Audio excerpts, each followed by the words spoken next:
What's going on, Ryan?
What is going on, everybody? Welcome aboard the Soul Train. We've got another episode of Thirsty Thursday today, and man, I am so excited. We've got Cam, the man of Elevated Lawnscapes, with us tonight. Cam, how the hell are you, sir? Hey man, I cannot complain. This is a good one. This is a good one. I've been looking forward to this. I'm just as excited as you are. And yeah, man, we're gonna dive into this lawn. Everybody's seen it. Probably most of the people that's watching this definitely have. So let's see what that dirt is looking like and see if y'all can't fix some of my issues that I'm having. Yeah, here's the thing Because though. it ain't perfect. What if you don't have any issues though? And so that's what we got to unpack is are there issues that need addressed, or is it something that just time's going to fix? You know, maybe a slight change here or there. I don't know. I've seen pictures through the course of the year. It ain't looking bad, and but there is that never-ending quest for perfection, right? And that's kind of what everybody's on. And I can tell you, after doing this for 13 years, I'm not there yet. So I don't know. Maybe you'll hear something tonight that will help catapult you in whatever direction that may be. It was funny. We were having the conversation before we came on, and we were talking about iron and the controversy surrounding iron. Listen, Cam, I'm curious, and I know we're in the regular show now, so we can't be extremely controversial, but what is the deal? Why are so many people chasing iron? They're chasing color. Like that. It's a That's the thing. it's a false sense of security, though, isn't it? That's exactly what. So that video that I made was exactly because of that. I mean, it's a false sense of security.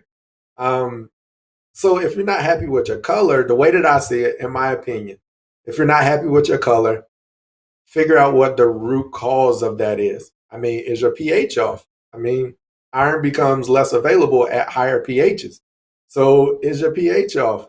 I mean, do you have enough iron already in your soil? Maybe you're low. Did you even do a soil test to figure that out? Like, so do you have some Kentucky 31 that it just ain't gonna get dark?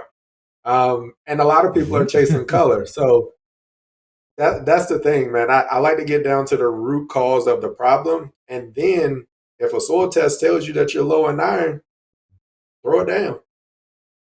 And that's a great point. And I appreciate so much you wanting to put forth the effort to figure out the why, because that's ultimately what my quest became. Right when I first got into this, was at first it was how do I make yards look good, and then it was how do I stop screwing up while I'm out here, and then it was why are these individual things happening when I do these whatever it is I do. Whenever I input A, why do I get B result, right? And then that quest for why turned into this lifelong.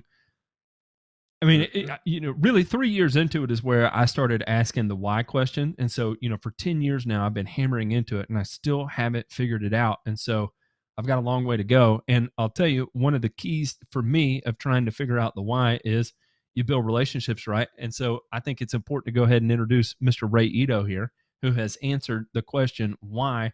I can't tell you how many hundreds of times to how many different thousands of people around the world. How the hell are you, Ray? Welcome. I'm doing good today. I'm doing good. That's good. I was worried you wouldn't be doing good, and we may never mind. I'm glad you're here and you're doing good. Oh no, right? No. I mean, what the hell, Matt? What the hell? Because we were talking about the soundproof room before and all that, and I was like, oh boy, Ray may be in a weird headspace, but no, not at all. Ray is doing good today. No. And knowing why something happens, especially when it relates to grass, I think that's essentially what I'm all about. That's just the, that just, you just hit on what I'm about, actually. Now, I want to find out why and address it. Here's kind of the thing, I would say my brain is geared more towards in engineer's brain just because my dad is an engineer. Cam, I know you're an engineer, and so you think that way. You Yep. have to think about that problem solving a set of approaches to whatever it is you're doing in your real life. Ray, do you come from more of a philosophical stance or more from an engineering stance? What leads you in your quest to why? I'm just curious. I think it's a combination because I too have, my father was an engineer as well. Oh, damn it. Here we go. Oh yeah, that's But all it It all takes. makes sense now. It all makes but sense. but but you know, that aside, I'm just on a quest for actual, you know, science and truth, and my goodness, I know I'm extremely hard on dogma that masquerades as science. I'm even harder on product advertisements that masquerade as science. And I want We'll to see more make of that clear too, later. for everybody at home, Ray is an equal opportunity hater of all sorts. He would, if I came at Ray with some BS, he would call me on my BS and he'd call me an idiot. He's done it before. He would gladly do it again. It's not a big thing there, and you can't take those things personally from Ray if he calls you out on something. All you can do is hit the books harder. Really, in all honesty, I mean that is the solution, right? Is if you get called out for something like that, hit the books harder to either understand why you made the judge or to create some sort of justification for your particular situation that may or may not make sense, or to understand why you actually may be in the wrong. You can kind of play with it however you want there, but that's the key to success is if someone does say something about it, hit the books, study more, learn more. It's an endless opportunity. Like I said, the whole reason I have stuck in this career path, one, I failed as an engineer. Two is I learned something new every day. If a day went by in this industry that I didn't learn something new, I would have left it a long time ago. I promise you. The moment I get bored, I bounce and I run. Listen, I'm married to someone not from the United States of America, and there's a great cultural divide there. But you know what keeps me invested in that relationship? We learn something new about each other every day, right? And it's that lifelong quest of learning that I have to have personally in order for me to stay vested in whatever it is I'm doing, right? And so that's what the green industry is for me.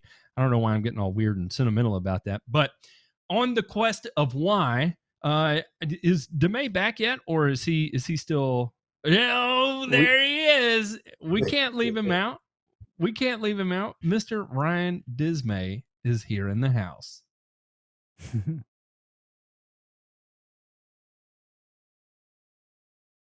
Turn your mic on, sir. We can't hear you. Turn your mic on. Oh man, I messed that up. No, somebody turned it off on me. So I'm gonna get philosophical for a minute.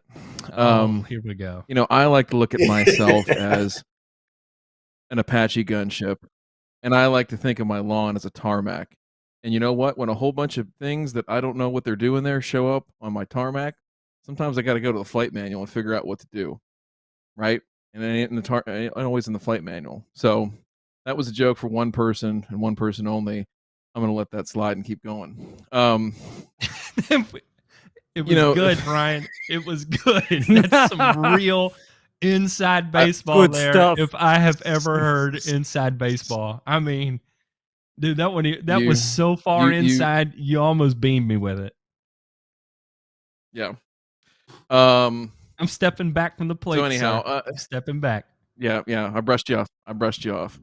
I agree. I always enjoy having people like Cam on because, like, he's just out there doing it. And I think you guys talked about an engineering background and all that kind of stuff. I didn't have that in my family. I did not have a strong science background in school. Didn't really care for it, quite honestly. And in high school and things like that, it wasn't until college I figured all that stuff out and really got into it. But I think I'm more of a product of making myself uncomfortable and working my way out of it. Like, so I got to go learn, hey, how are we going to do this? What situation do I need to put myself in to learn this, rather than just, it's not enough for me to just read about it. Like, I got to go do it. Right. And sometimes the situations and opportunities don't always arise the way that you want it to. So I go out and create those opportunities to make myself uncomfortable with turf. That's my job now. What a career path that is. But now that we've kind of unpacked what makes everybody look, Cam, what makes you tick, man? Just lay it out there. We're going heavy right now. Get as heavy as you need to be. All right, if we're going heavy, I'm gonna just take it all the way back. I've always loved grass. Loved grass from day one. I grew up in North Carolina. We were first house that we were in that I remember. I mean, we had probably 3 or 4 acres, and at least 2 of that was grass. And I started cutting at that house at maybe 6, 7. I'll tell you, I was so young that I actually had to put a cinder block in the seat of the riding mower to keep the blades engaged while I was cutting, because I didn't weigh enough to keep the blades engaged. So I'll tell you, I was that young. And from there, like, I've always just loved a nice stand of turf. And that's what I've always wanted. So once I bought my first house, mission number 1 was that for me. And I actually hired a service to be able to do it. And they just couldn't get me there because moving in, like, it was a foreclosure. So I had a bunch of projects in the house to do. I just didn't have time to do it. And they couldn't get me across the finish line. So I fired 2 of them. And one of them still takes care of my neighbor's lawn. And the guys, every time they come make an application and I'm outside, they'll walk over and they're like, "Man, your yard looks good." And in my head, I'm like, "Yeah, because I fired y'all."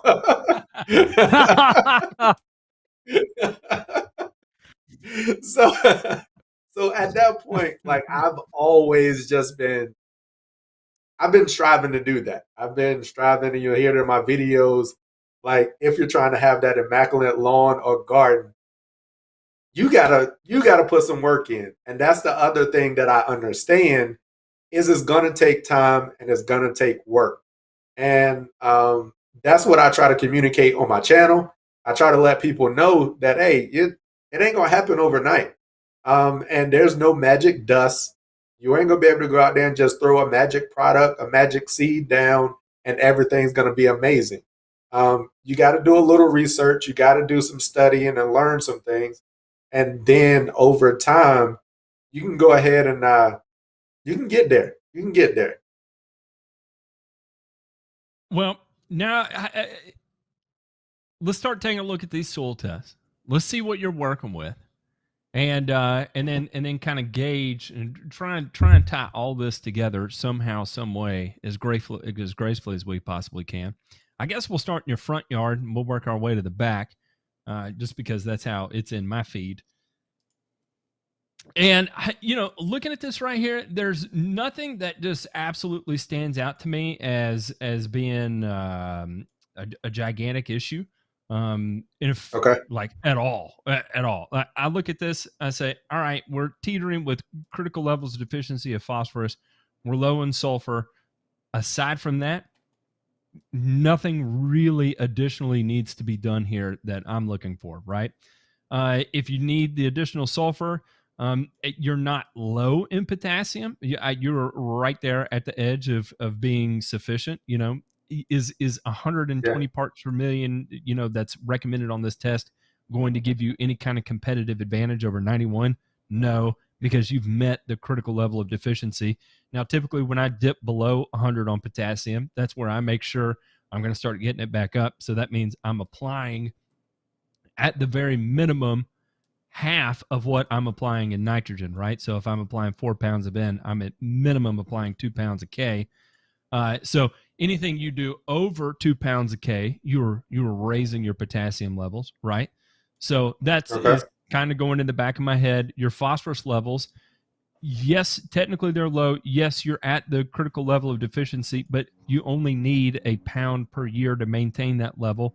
And so, realistically, how many applications of phosphorus do you need to make throughout the year to get a pound down? Not many, right?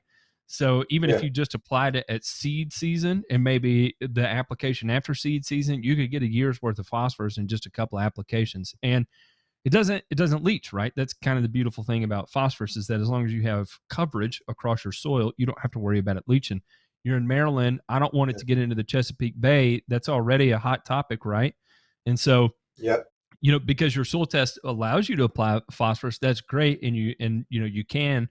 But I don't think it should be something that you go out there with every application, that you're just hammering it with super triple phosphate to try and get that number up to 60 to 80 parts per million, right? It's not, your return on investment isn't there. From an ecological standpoint, the return on investment isn't there. And that way, if you ever get called on it, you can be like, well, no, look, I'm very careful with my phosphorus. I'm applying it as I need it. And, I'm maintaining it here at the MLSN level. And so, get off my duts. So looking here, really the only thing I would recommend is that as a potassium source, you use potassium sulfate, apply phosphorus at seed season, and then the rest of it from that standpoint is going to be pretty much standard run of the mill stuff. Your big one is going to be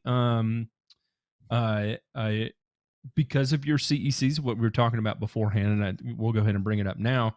You are technically on that sandier side of things, and so it would make more sense from an application standpoint to do greater frequency, lower rates, spoon feed approach, right? Would make sense because of the structure here. And that's really about it. From that point forward, to gain any kind of sort of competitive advantage, it's going to be how astutely and accurately you identify things or prepare for things before they have the opportunity to develop, right? So it's, how quickly can you look at the conditions in your forecast and say, all right, I've got real high probability of dollar spot. I'm getting down a preventative fungicide for dollar spot. Or, I may keep it running a little bit strong right here in this period because I know I'm at for dollar spot. Or, I'm moving into peak Pythium season. I've got a stretch of 98-degree days and 78-degree nights. Let's get my mefenoxam down, or run my phosphites or whatever it is I do. And so it's that little bit of fine tuning beyond your soil test, because here, I'm not, there's nothing abnormal to justify, going ape shit with any real one thing. Gentlemen, what are y'all looking at? What are y'all seeing here? Anything y'all are getting excited about? For me, nothing really. I mean, this is pretty good soil. Little bit of phosphorus, a little bit of potassium, and of course, with your lower CEC, please spoon feed. Do not soil load. That's my only word to you. Please spoon feed, because there's a limit as to how much grass can uptake anyway, and whatever the grass doesn't uptake is probably going to become an environmental pollutant. Yep. Yeah, and the spoon feeding, like you said, is definitely one of the things that I adopted this year. And I started experimenting with it a little bit last fall. After I overseeded, I went out and I was doing real low rates, more frequent applications, and the lawn just responded. I mean, given it was the fall, but I could also just tell that it just was more consistent over a longer period of time. So I rolled that in to this year, and I'm definitely getting a more consistent result for a longer period of time over the season. Whereas last year I was getting that flush, and even not even flushes of growth, it was flushes of color and health and everything else. I get about to that 3-week mark, maybe 4 weeks, and just because I'm paying attention to it, I can see it start to decline. Like it just didn't look quite the same. And then get to the 5-6 week mark, make an application, and boom, it springs back up.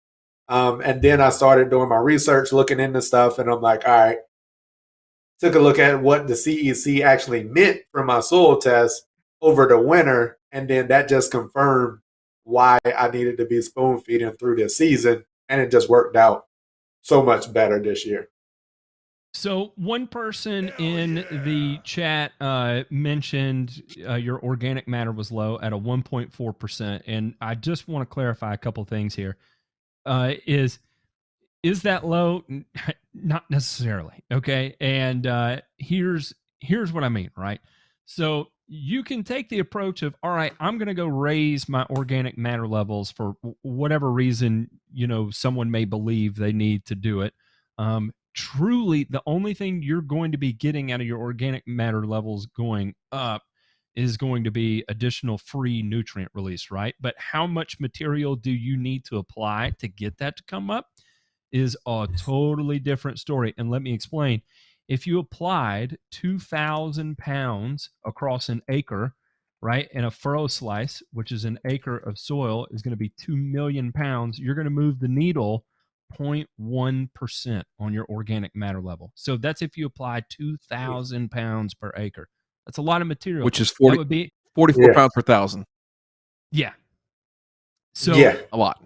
To put that into perspective, like you can get out there, you can go get you a couple dump truckloads of organic matter, and maybe across the 10,000 square foot yard, move it up 8%, right? If you put down 4.5 inches of good rich compost, and that's awesome and that's great, but good luck growing the grass in it, because now you've created this layer, right, that where your grass is going to attempt to grow. It's going to hold an excessive amount of water, and whatever you perceive to have experienced as far as a bad disease season, you have no idea what kind of disease season you would face if you had a 4-inch layer of compost growing grass in it. That is a whole new world of hurt and pain I don't wish upon anybody. It's not fun. It's not good for your grass. And it's not good for the environment either, because of how much money you would have to end up spending on fungicide and how many fungicide applications you end up making. So anyway, DeMay, you're looking at we're gonna get into talking about fungicides and disease when we get to the back. Excellent. I can't wait. Okay. I can't wait either. DeMay, you're looking at this. Where are you having a mental breakdown? Are you having a mental breakdown? Are you feeling good? This is boring. I mean, this is a good, boring soil where, this is Thursday night right after sports, before, Fallon starts his monologue. Maybe, you get a little frisky with it every 3 weeks or something like that. But other than that, you can stay on the glide path here and have a pretty good time. I think, the end source that you're choosing here, you could really go either way. I mean, it's not going to bother you one bit to go ammonium sulfate, urea, pretty much anything you want. But again, is trying to dial in those rates. And then the thing I would tell you for, going into this fall and into the following summer, spring and summer really, is now that you kind of know your timing, like the rhythm and the pace, the frequency that you need to hit to flatten out, right? And modulate that curve of growth and that curve of color, is look at your clipping yields too. So we talk about this a lot in Pro Turf, where trying to correlate N applications and the timing thereof to what we're seeing in terms of clippings, right? So clippings go up, we back off N. Clippings go down, we push up on N, right? So it's trying to find that baseline, right? And if you so desire, right, you want to push the envelope a little bit more into that space of spoon feeding, I think it's a good exercise to try. Now, here's the thing, is that you don't need to do like the entire lawn and put that all in like a 55-gallon trash can away that. You can literally just go out with, a bagging lawnmower, pick out the same spot. So, hey, I'm going to mow the 20-foot strip right in front of the air conditioner. I don't know, I'm just making that up. But mow that 20-foot strip every single time you mow.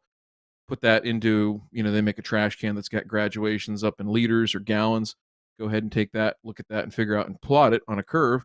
And then you can see, hey, all right, well, I made a nitrogen application 2 weeks ago, and it looks like at 11 days, or the second week after I made that application, that's when we peaked, right, in terms of our growth. Gotcha. Then you can start to really dial in, right, those peaks and valleys and make that as flat of a line as possible. You'll also see, too, the influence that weather has on that, right?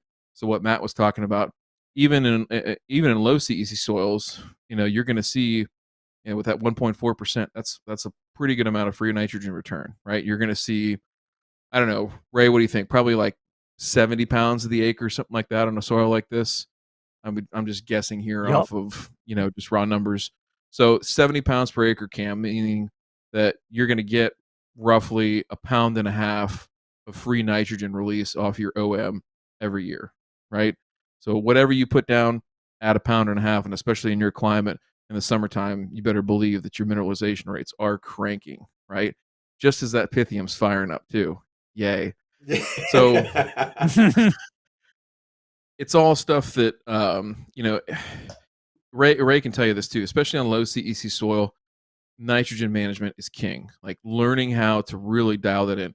The people like me here in the Midwest that have, generally speaking, high CEC soils, it's easy street. We can do whatever we want. We could spoon feed if we want. We can go with a slow release product, right? We can go with something in the middle too. But in your case, and the folks that are in the same situation as you, learning how to manage that end and doing everything that you can to put yourself in a situation where you're not having those peaks and valleys, and you still will from time to time. There's something, sometimes there's weather you can't anticipate. You learn as you go though, and you plot that data out and make the invisible visible. So, but to the OM people, we were talking about iron right there at the beginning. Is where where did this ledge come from?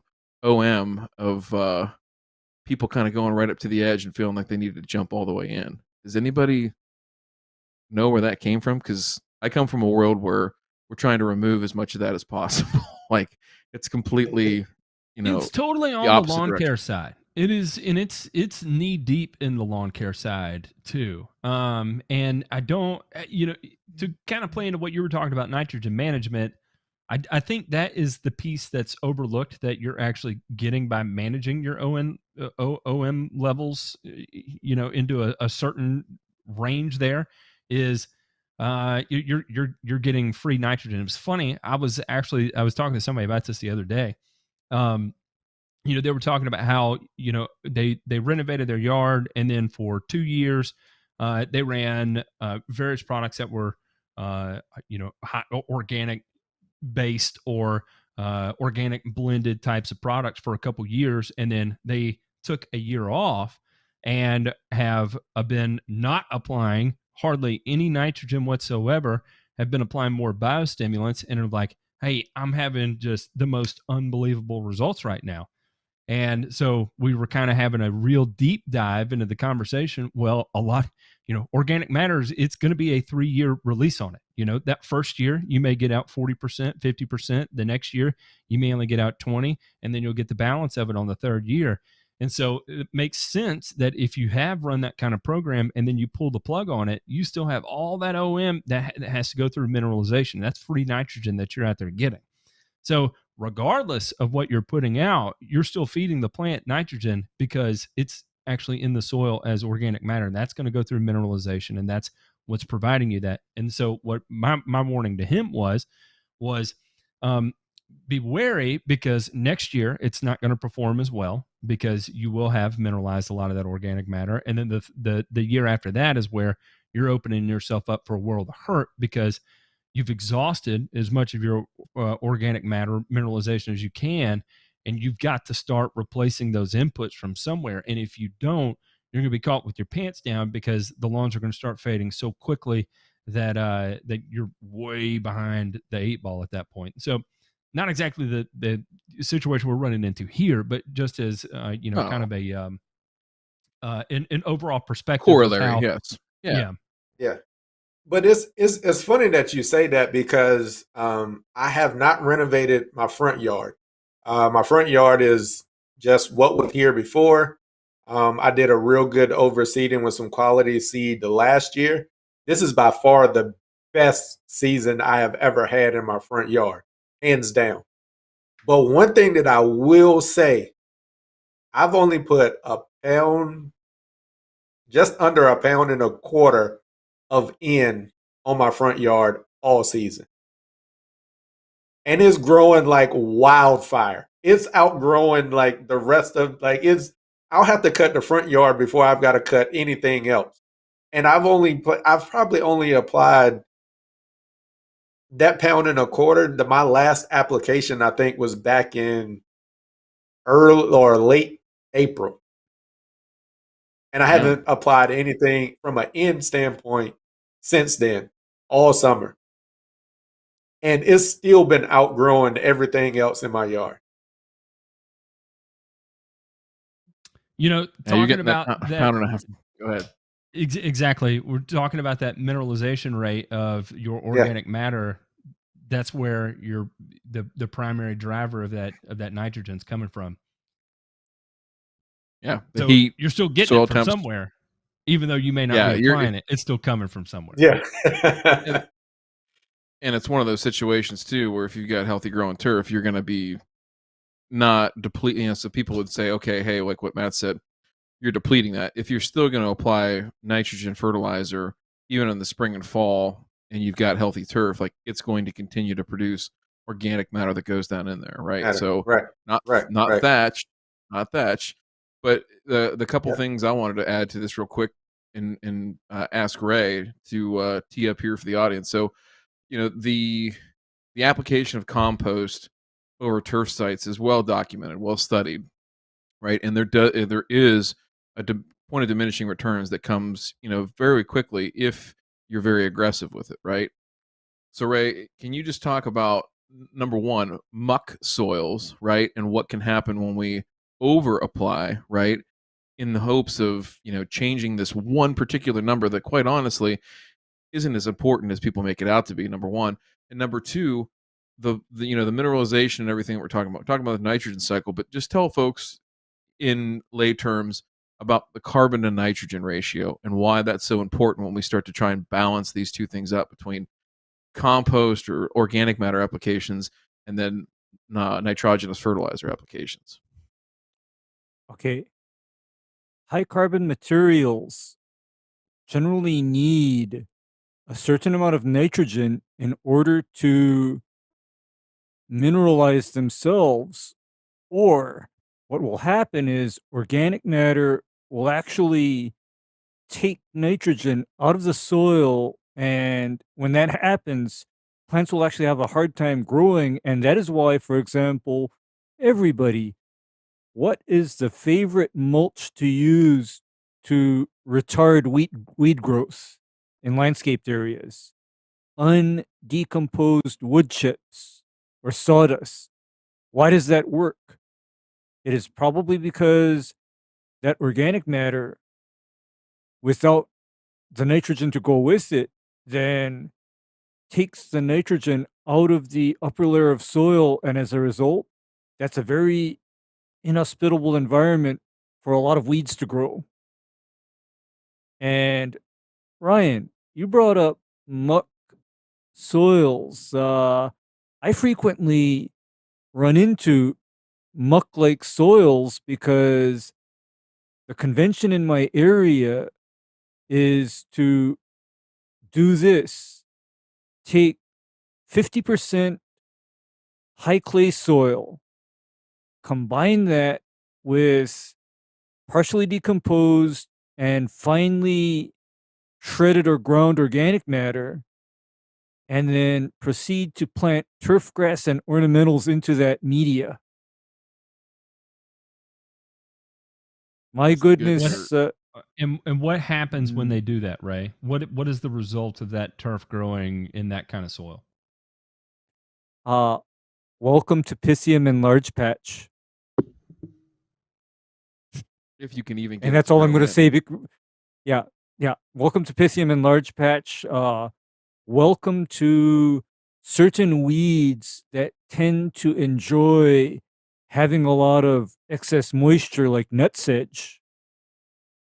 because when you create a muck or a bog, there went your drainage.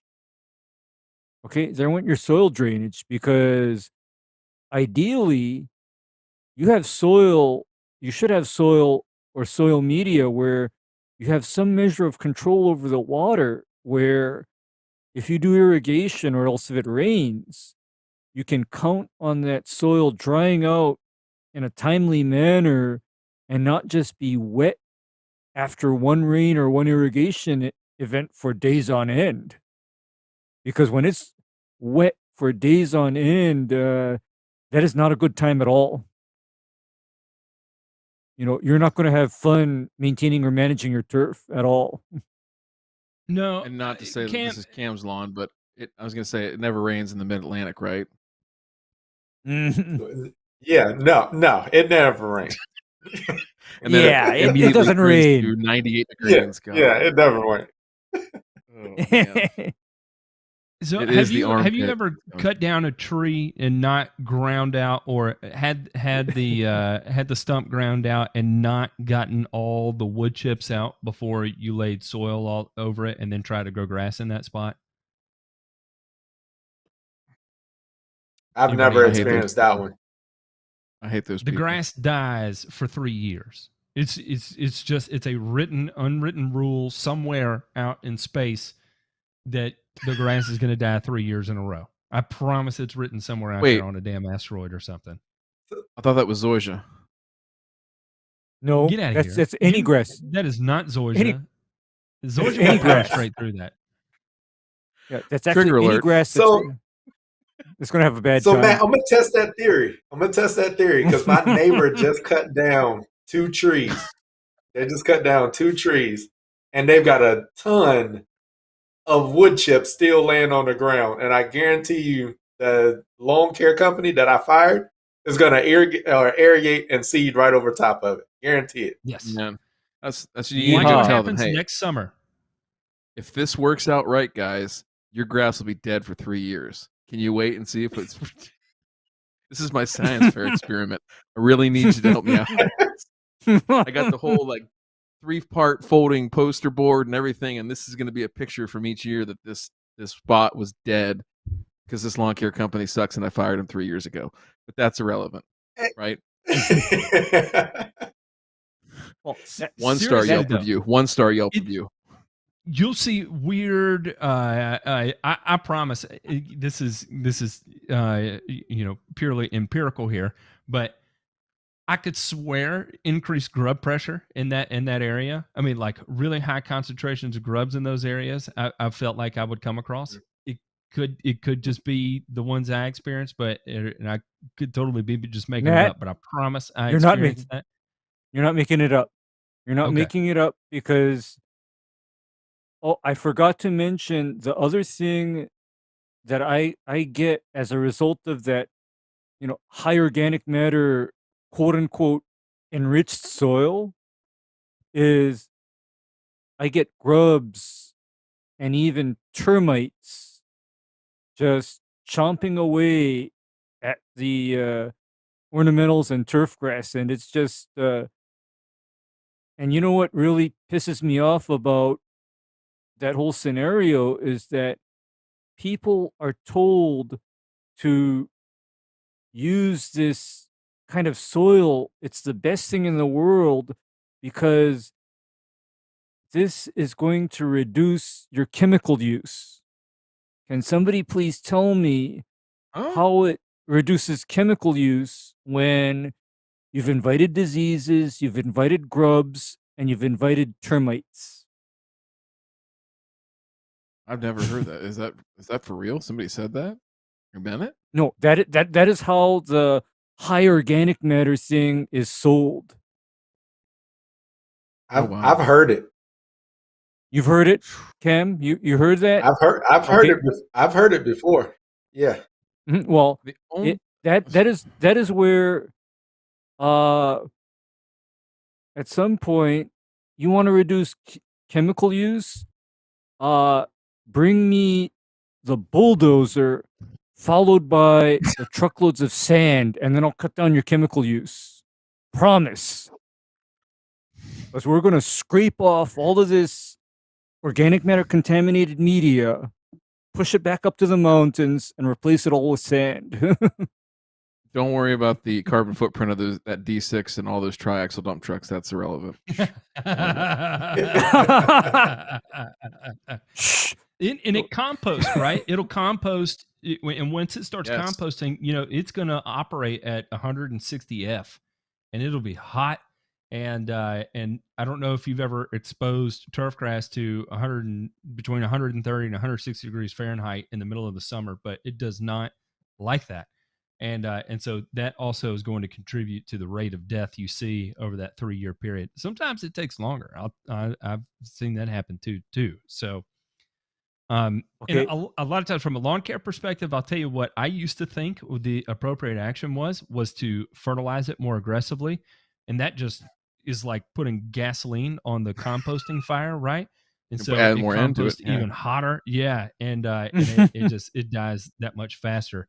You can starve it in, and the temperature may drop a little bit, but you're not going to stop it from composting, and it's still going to die anyway. So it's just, do you want it to die in 2 weeks, or do you want it to die in 12 days?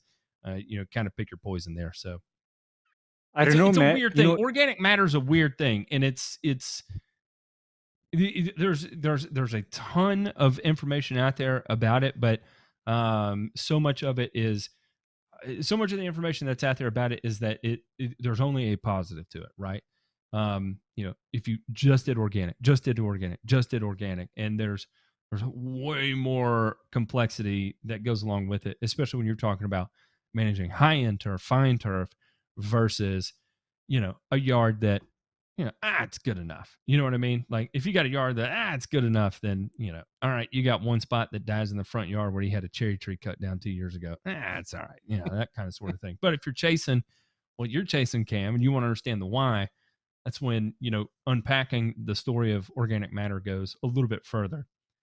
And I think it's funny. This is also kind of a funny thing here, is in relation to soil health. Is Demay, reading all these studies that I hear have recently, so many of the studies are quantifying soil health as potentially mineralizable pools of carbon and nitrogen. And nitrogen applications tend to have the biggest influence over potentially mineralizable carbon and nitrogen. Isn't that interesting? And so, in relation to soil health, just applying nitrogen produced by those metrics the healthiest soil in relation to using a carbon-based fertilizer to promote soil health. It was driven by N rate, not by the input of organics or carbon. Isn't that interesting? I was gonna say that that's a very key point that you just added there, because some people would look at that and spin it and say, well, what was your source, right? Were you using organic source? Was there carbon applied at the same time? There's many ways that marketing folks would spin that, right? And so again, and I just want to wrap up on the organic matter topic and just say that in basic agronomy, right, it's something you look at, but it's not something you freak out over.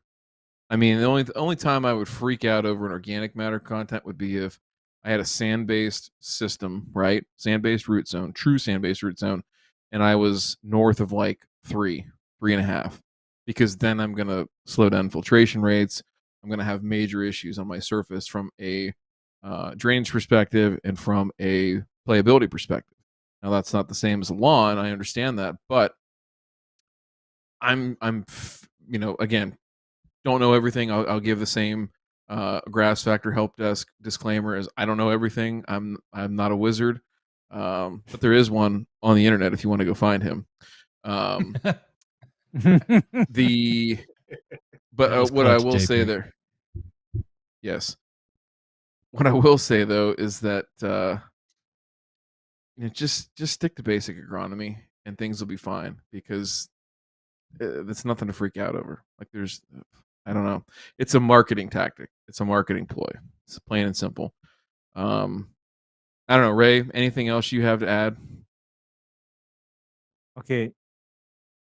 provided you are growing healthy, vigorous grass, which it looks like you are, ignore organic matter, because going back to what Ryan said, you give me 100% sand growing media, you tell me to grow grass on it, I will turn that 6 inches of sand from white to brown in 1 year or less.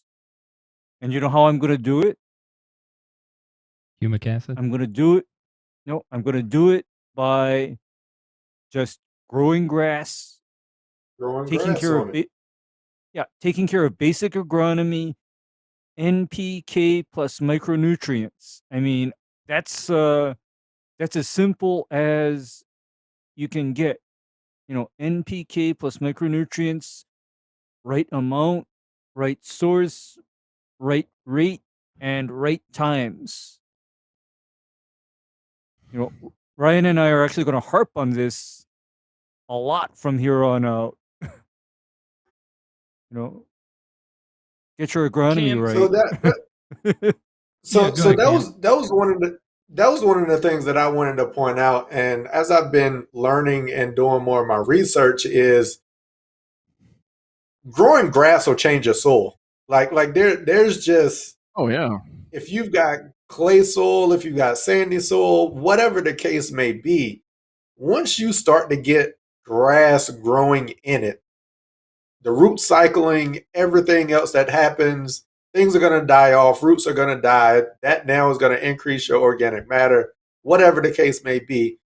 Growing grass on it is going to help build that soil structure, and it's going to start to change over time, which is why I feel like this year was a success for me in my backyard, because now I have a foundation of turf that's going to continue to mature. And every year, it's going to get more and more mature, and it's just going to have more and more root zones. I'm all about pushing root mass and everything else now to help change some of the organic matter numbers and all of that without applying organic matter to the soil. Yeah, your turf grass will increase organic matter levels in your soil faster than any other type of amendment, shy from, scraping away what you currently have, blending a whole new growing media and then replacing it, right? Because that's just No big the deal. beautiful thing about the efficiency of the plant, right? Yeah, which is a super easy undertaking. It's cheap, so I Yeah. get why people do it. It just growing grass It on it is going to be builds strong marriages too. It really does. scraping away the backyard. Yep. Sweetheart, I know we were I going to gotta- go on vacation this year, but you know what? We're going to go on a vacation to the backyard that's full of compost and biosolids, which is, basically just our shit without some of the bad stuff. And I think it's going to be swell. Don't you? Oh, How much Ryan, did man. that cost? Oh, you should have saw when I killed off the whole backyard, and my wife thought I was crazy. I killed off the whole backyard, put irrigation in, and she's like, "What the hell are you doing? What are you doing?" Um, so she could not see the vision, and she was like, "You have no idea what you're doing. Why are you doing this? And you were just like, watch me. Watch me. Watch That's, me, hey, watch me work." that's the thing I will say about people that try to do it right and everything like that is, something we don't talk about. It's a very important topic, is the political capital that is expended, right, on just the maintenance side of it, let alone the projects, right? And Yeah. yeah, you want to have every ounce of success that you have, so you can always say, "Well, you remember that time I did the backyard, sweetheart, and it worked out beautifully, wonderful." Why would you doubt my skills, my abilities, my knowledge? I can do it. I can do anything. And if you get real egocentric, you can say, "Hey, and look at my iron levels too. They're right on point." And she'll be like, "Right, they are. They are. You are. Oh, love your iron levels, baby. I love them." Yep. 108 parts per million. Rich Yep. blood. That's Rich Yep, blood. right on point. You know, Ryan, that what? expenditure of political capital, Hmm? I think I actually get husbands in trouble You because make them look bad. no, I don't make them look bad. It's just You that I have kind more of get them iron in in your trouble. blood?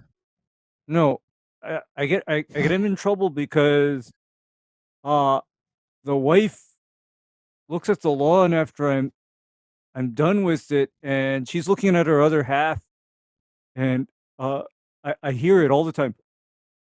Honey, we had green grass last week. Now it looks like a beach. What happened?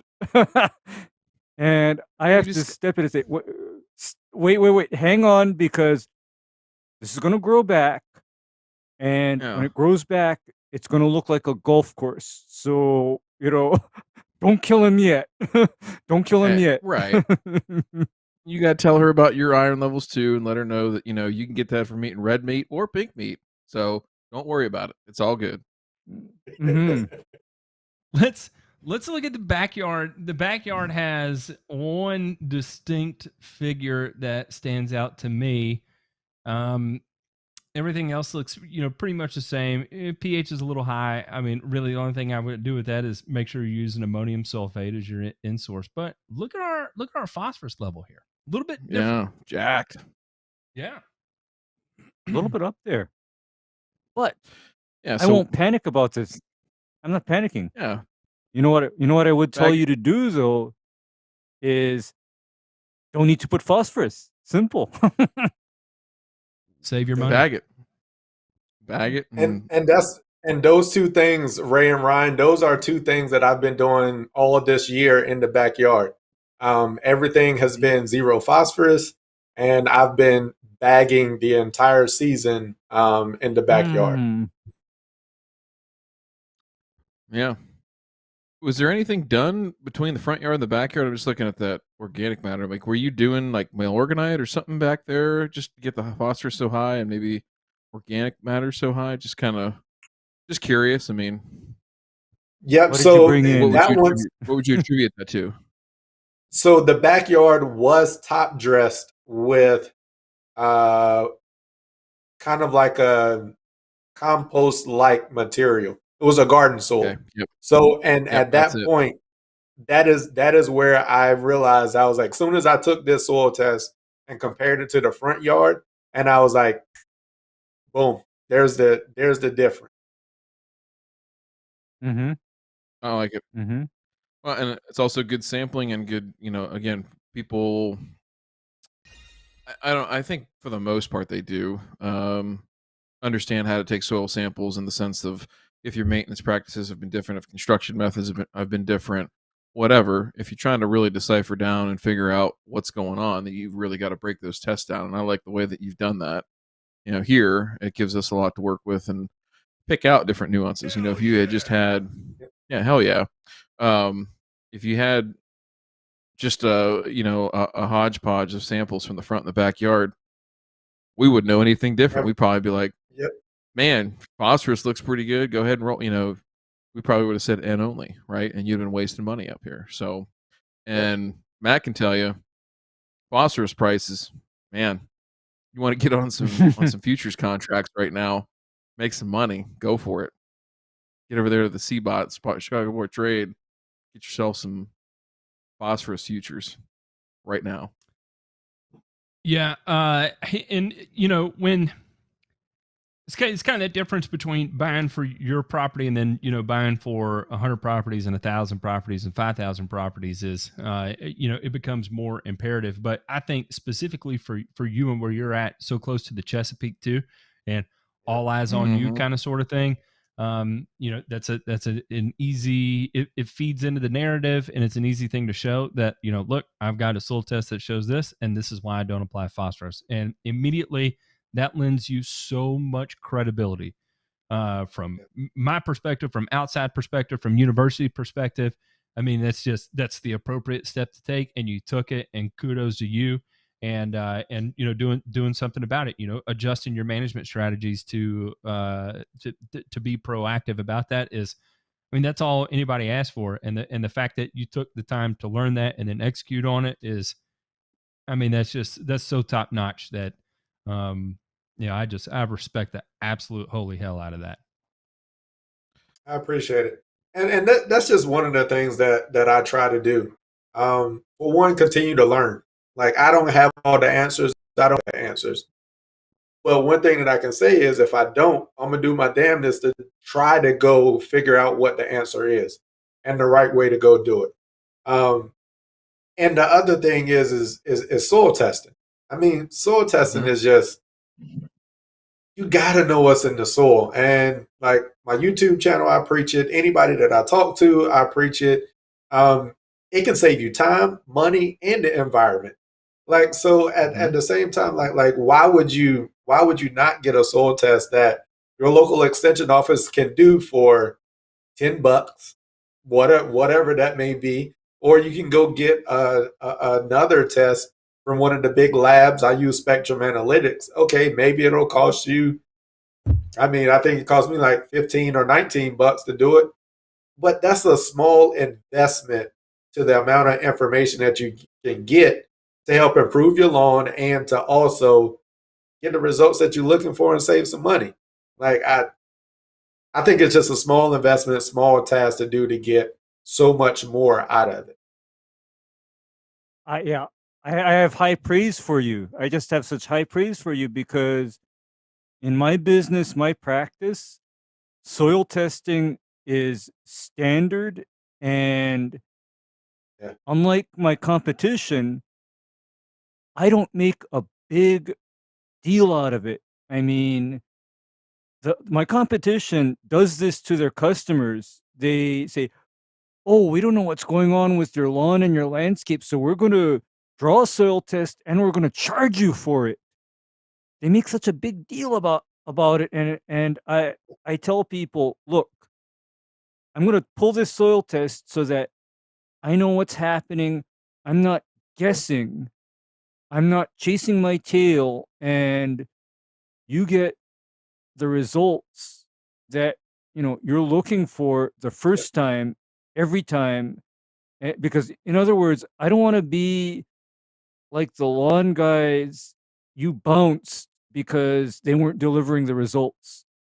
And let me guess, at no time did those guys ever talk to you about getting a soil test done. Nope. And then when right before I got rid of them, as I had started learning, I was like, "Hey, can I see my soil test?" And like, what was my soil testing results?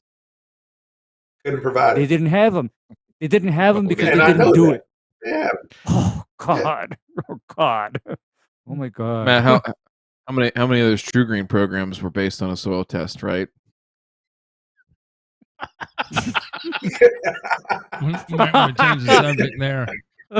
But I hear a lot of this from pro applicators is, what am I going to do? Buy a different bag of fertilizer for every lawn?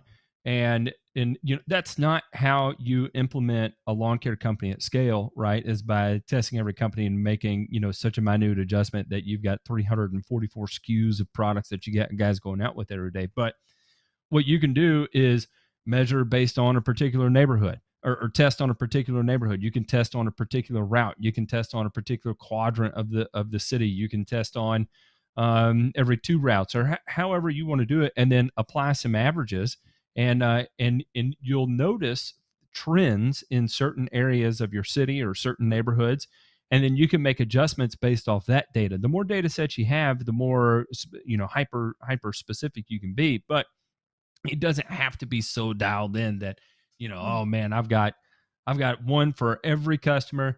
And like, I know Rabel makes for every customer, but if you've got 6,000 customers and 33 techs that take care of it, they can't mix for every customer. And that's, you got to think about, I'm only getting paid, $60 to treat an 8,000 square foot yard.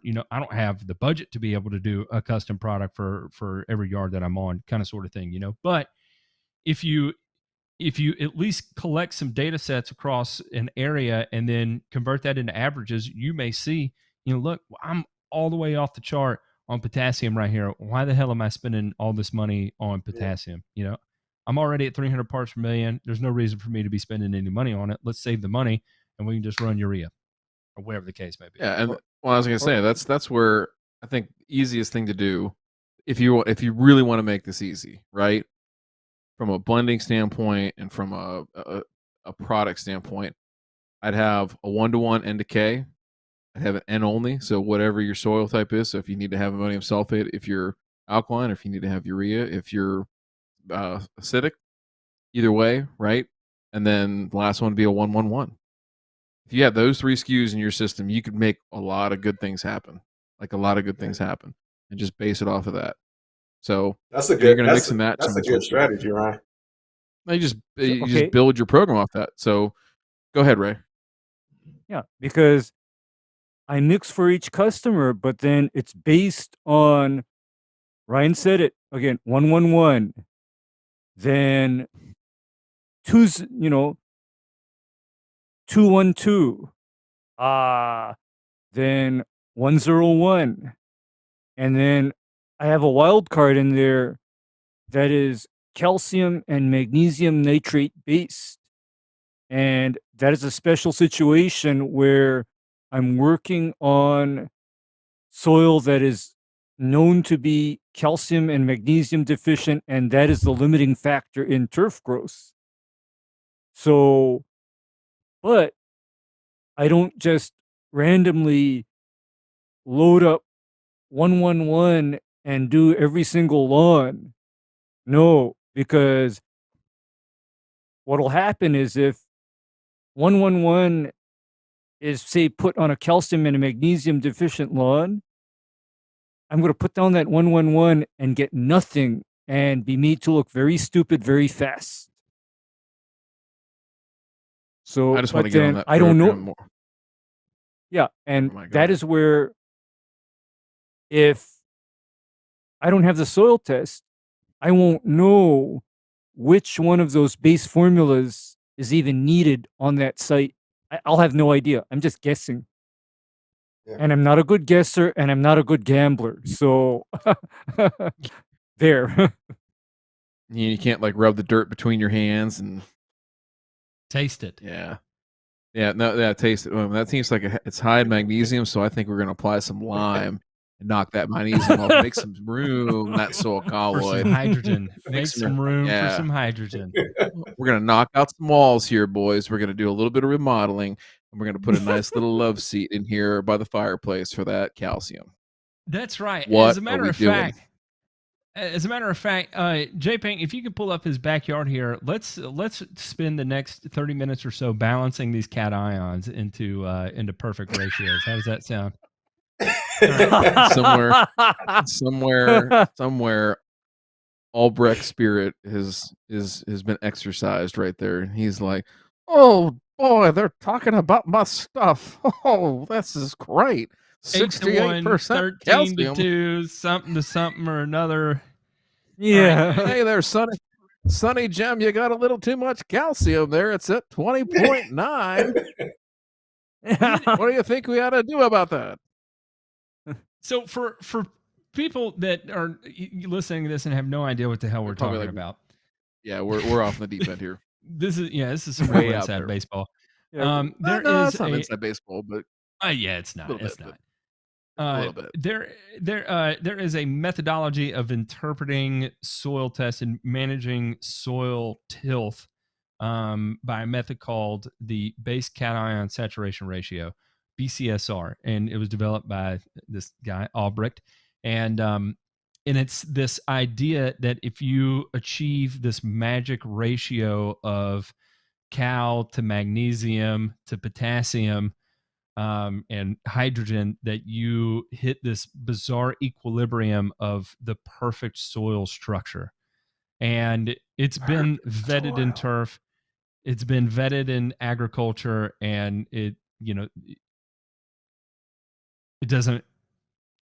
Yes, it would be a nice soil structure if you can get there. It's next to impossible to achieve, And it's dependent on you having at least the minimum levels of sufficient levels of these nutrients, because if you're deficient in any one, it will wreck the ratios at which these apply to one another, and then therefore you're chasing numbers of depleting all deficient numbers, right? If you just have one of them out of whack, your starting point, if it's out of whack, then everything is going to be in a deficient state from that point, and you're constantly chasing towards deficiency, which doesn't make any sense, right? Why would you spend years manipulating your soil cation ratios towards deficiency, right? But that's the silliness of chasing the BCSR method. Rather, the easiest thing to do is to manage your minimum levels of sustainable nutrition, MLSN, right? And I'm not saying that you maintain it at MLSN levels, but you make sure you have at least the minimum levels of sustainable nutrition for each individual input in the soil. What's up, Ryan? Ray, why don't you explain to the folks Yeah. here, and especially to Cam and his viewers, right? Because I'm sure that there's a number, I know there's a number of different soil testing options that folks have out there, right? And there's some labs, right, that cater to this methodology. And hey, more power to them if they have a customer base and they're making money off of it and sleeping at night. All the more power in the world to them. But can you explain to Cam and his viewers that might jump on here and watch this, or when he goes back and makes some more videos on the soil testing front, about how those labs work, right? And then also maybe some of the marketing that folks might see from different fertilizer companies, right, or distributors Mhm. that kind of use that methodology to their advantage from a marketing standpoint. Right, right. Well, BCSR is based on that theory or that hypothesis that if you have the correct ratio of calcium to magnesium to potassium, your soil pH falls within that optimal range between 6.5 and 7. Your soil also has very good drainage. It's not sticky, it's not poorly aerated. In other words, it's perfect soil. However, uh in order to get that, for example, they will tell you to do wacky things like, for example, add even more calcium to a soil that is already high pH. And the reason why they'll tell you to do that is, oh, you need to increase your calcium to magnesium and potassium ratio. And once you do that, your soil will, do what you want it to do. Where in actual practice, nothing could be further from the truth. I don't subscribe to BCSR. I do, however, start to take a look at certain things like soil pH and magnesium ratios specifically, in that if somebody does have a high magnesium ratio, I will sometimes look at their soil and the soil texture, and if their pH is over 7, my recommendation to them will be to lower that soil pH or to deliberately flush out that excessive magnesium, via what's called an acid flush.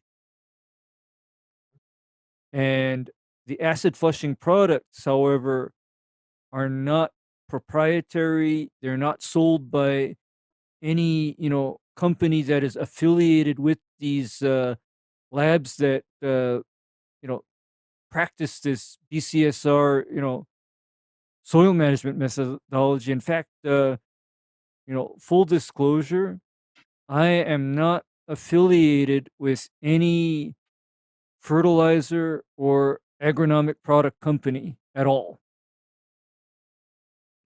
I have no The one thing affiliations. yeah, same thing here. And the one thing I'll say about this too, and this point gets brought up sometimes with other similar soil testing methodologies, in that it is directional analysis, right? That we're just trying to move the direction of, right? So this is the fallback, right? So like when you get the the pushback on the sales, right? So you get an objection of, man, putting out a lot of freaking calcium here, and there ain't a whole lot happening. What's going on? Well, hey, well, now we're not trying to hit this number, but we're just moving it in the right direction, right? It's going up a little bit directionally, right? It's going up. And so again, I'll give these people credit that they believe what they're saying. And what's George Costanza say? It's not a lie if you believe it yourself. So I give them credit that they are convicted and that they believe in their business. And I'm not wishing any ill will on them. I'm just saying from Cam's point of view, right? And from the people that he talks to on YouTube and elsewhere, right, in the lawn care community, that just beware of it. It's just something that you see out there as just another marketing technique. And I appreciate you being smart about it and choosing a reputable lab. Not that these other labs are not reputable. So, all right. With all that said, you're in the armpit of the weather world in the Mid-Atlantic. I don't know that there's ever a day that it's comfortable between Memorial Day and Labor Day in the Mid-Atlantic. I don't think it's possible. Nope. If you're in Tennessee, though, I mean, you're just counting down the days of football season at this point. I got to slip that reference in there because 2 weeks until kickoff in Tennessee. What do you have, like Coastal Carolina or something like that, or like some cupcake coming in there? It's none of your damn business. It's none of your damn business. Listen, I've been watching all the practice reports, and I am 100% convinced we're going to win the Natty this year. 100%. Hey, you got that Michigan kid playing quarterback for you. So good. God bless. God bless. I've got nowhere to go but down from here. It's going to be a steep and precipitous fall. That's all I can tell you. So, shut up. All right, the backyard. You mentioned some stuff, and so there's two big questions I have for you. Is number one, what are the issues with it? Because you said the backyard, and you kind of said it very ominously, right? Of some of the things that may be going on back there. And secondly, just kind of looking ahead, towards the end here is, as you're going through this and talking, what are you trying to learn? You learned a lot, it sounds like, in the last several years, right? And you've really built up your knowledge base and your network of people to ask and everything like that. But as we go through this part in the backyard is, tell us what you're looking for and reaching for, in the next year or so that you want to learn, get better at, understand more, and hopefully, rather than do it all at the end and try to agglomerate it, hopefully we can do it as we go. So the backyard, it doesn't look that bad, dude. Like, I mean, I'm looking at pictures. Okay, that looks bad. That looks good. That looks good. It looks good. But then your old lady's got to be really proud of you. Like, seriously, she better be like, I can't believe you did that. That's amazing. Exactly. I mean, every morning she should walk out on that deck and she should come back in the house and she said, "Damn, Cam, that shit looks good." Looks good. Have you stopped wearing a shirt anywhere you go around the house at this point? Because that's what I would do. I would no longer wear a shirt, and I'd be like, "Listen, you see what I'm capable of now. How dare you have it ever doubt me?" As a result of that, I'm never going to wear another shirt in this motherfucking house again. Okay. I think you said the whole word there, but go ahead. I did. I messed up. So the only downside to what you just said, Matt, is the fact that I don't wear a shirt in the house anyway because I'm just country and I grew up barefoot and no shirt on with diapers. Like, so that's just the way I grew up. So I don't wear a shirt anyway. So it wouldn't be any different. Yeah. So no difference. But no, Cam, there you go. There's seriously, turf in there. Robert Palmer saying he doesn't wear a shirt ever. In the chat, he even knows. But seriously, this lawn looks nice and green. But you know what I see in this lawn? Before you even mention it, super high disease pressure. I see it. Yep. And you know why I'm seeing it? The trees and the shade? No, not only that. There's something that I've come to recognize where if somebody has some kind of a solid fence all around their lawn, My Yeah, s- the my airflow.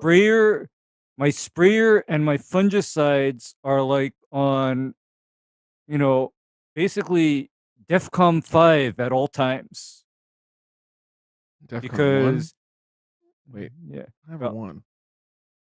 no, I gotta look that up.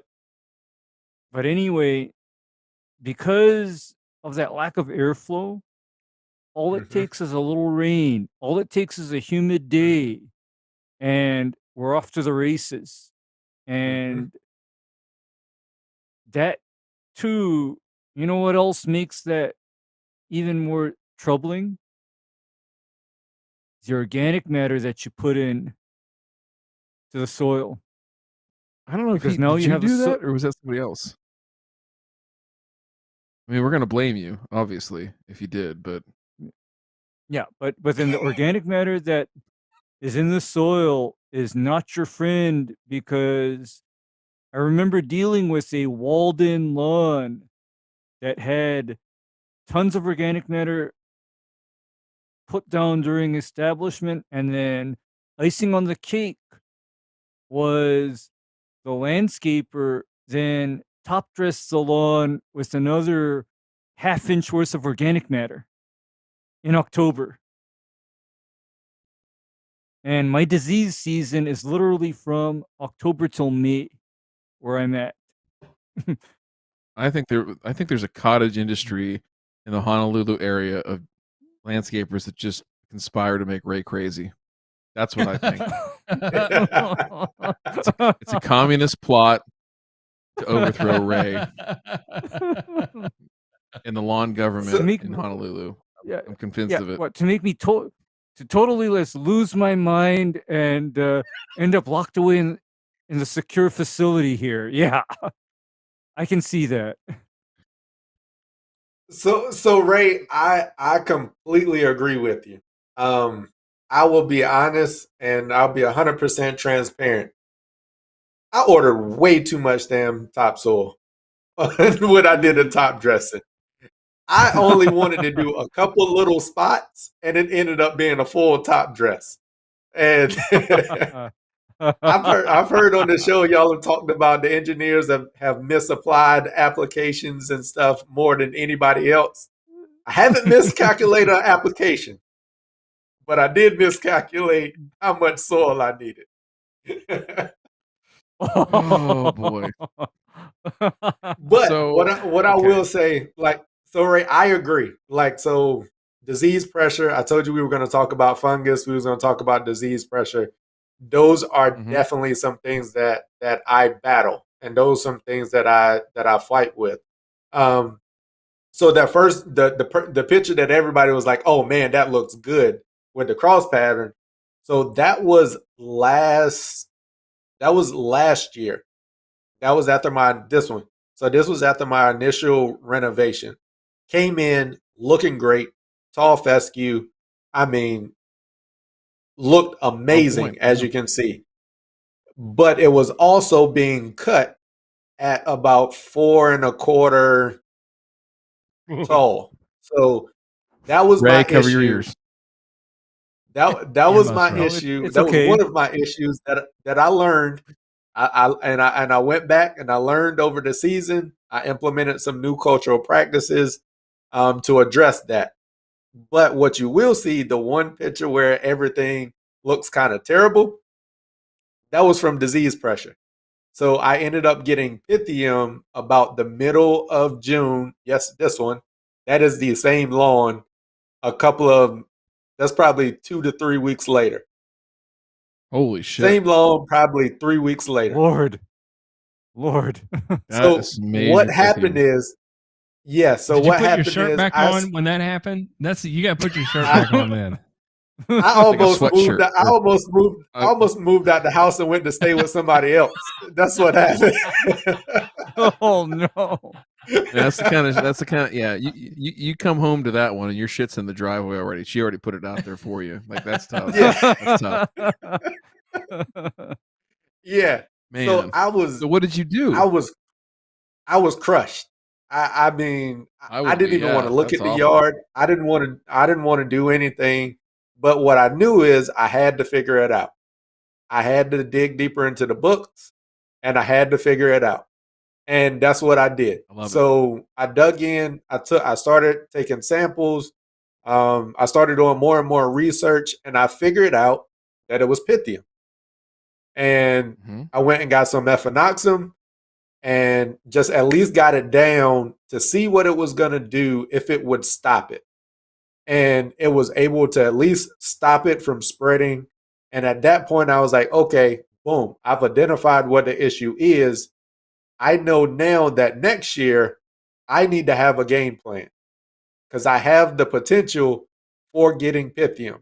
I need to have a game plan for this going forward into next year. I'm going to have to fix all this all over again, but I need to have a game plan going into next year. So what I did after I learned all of that information, identified what it was, I was like, all right, cool. It was the end of the year. I just chalked it up and was like, all right, I'm going to have to basically redo all of this. Some of the spots there in the center were like those low areas. And that's kind of where it started because they were holding rain and they were holding water and moisture in those areas. So I really only intended to just level those little areas just a little bit and be done. But I ended up ordering too much soil and I just ended up doing a light top dress across the whole thing because it was already back there. And what the hell, I can't take it back out at that point. So I just kind of spread it a little.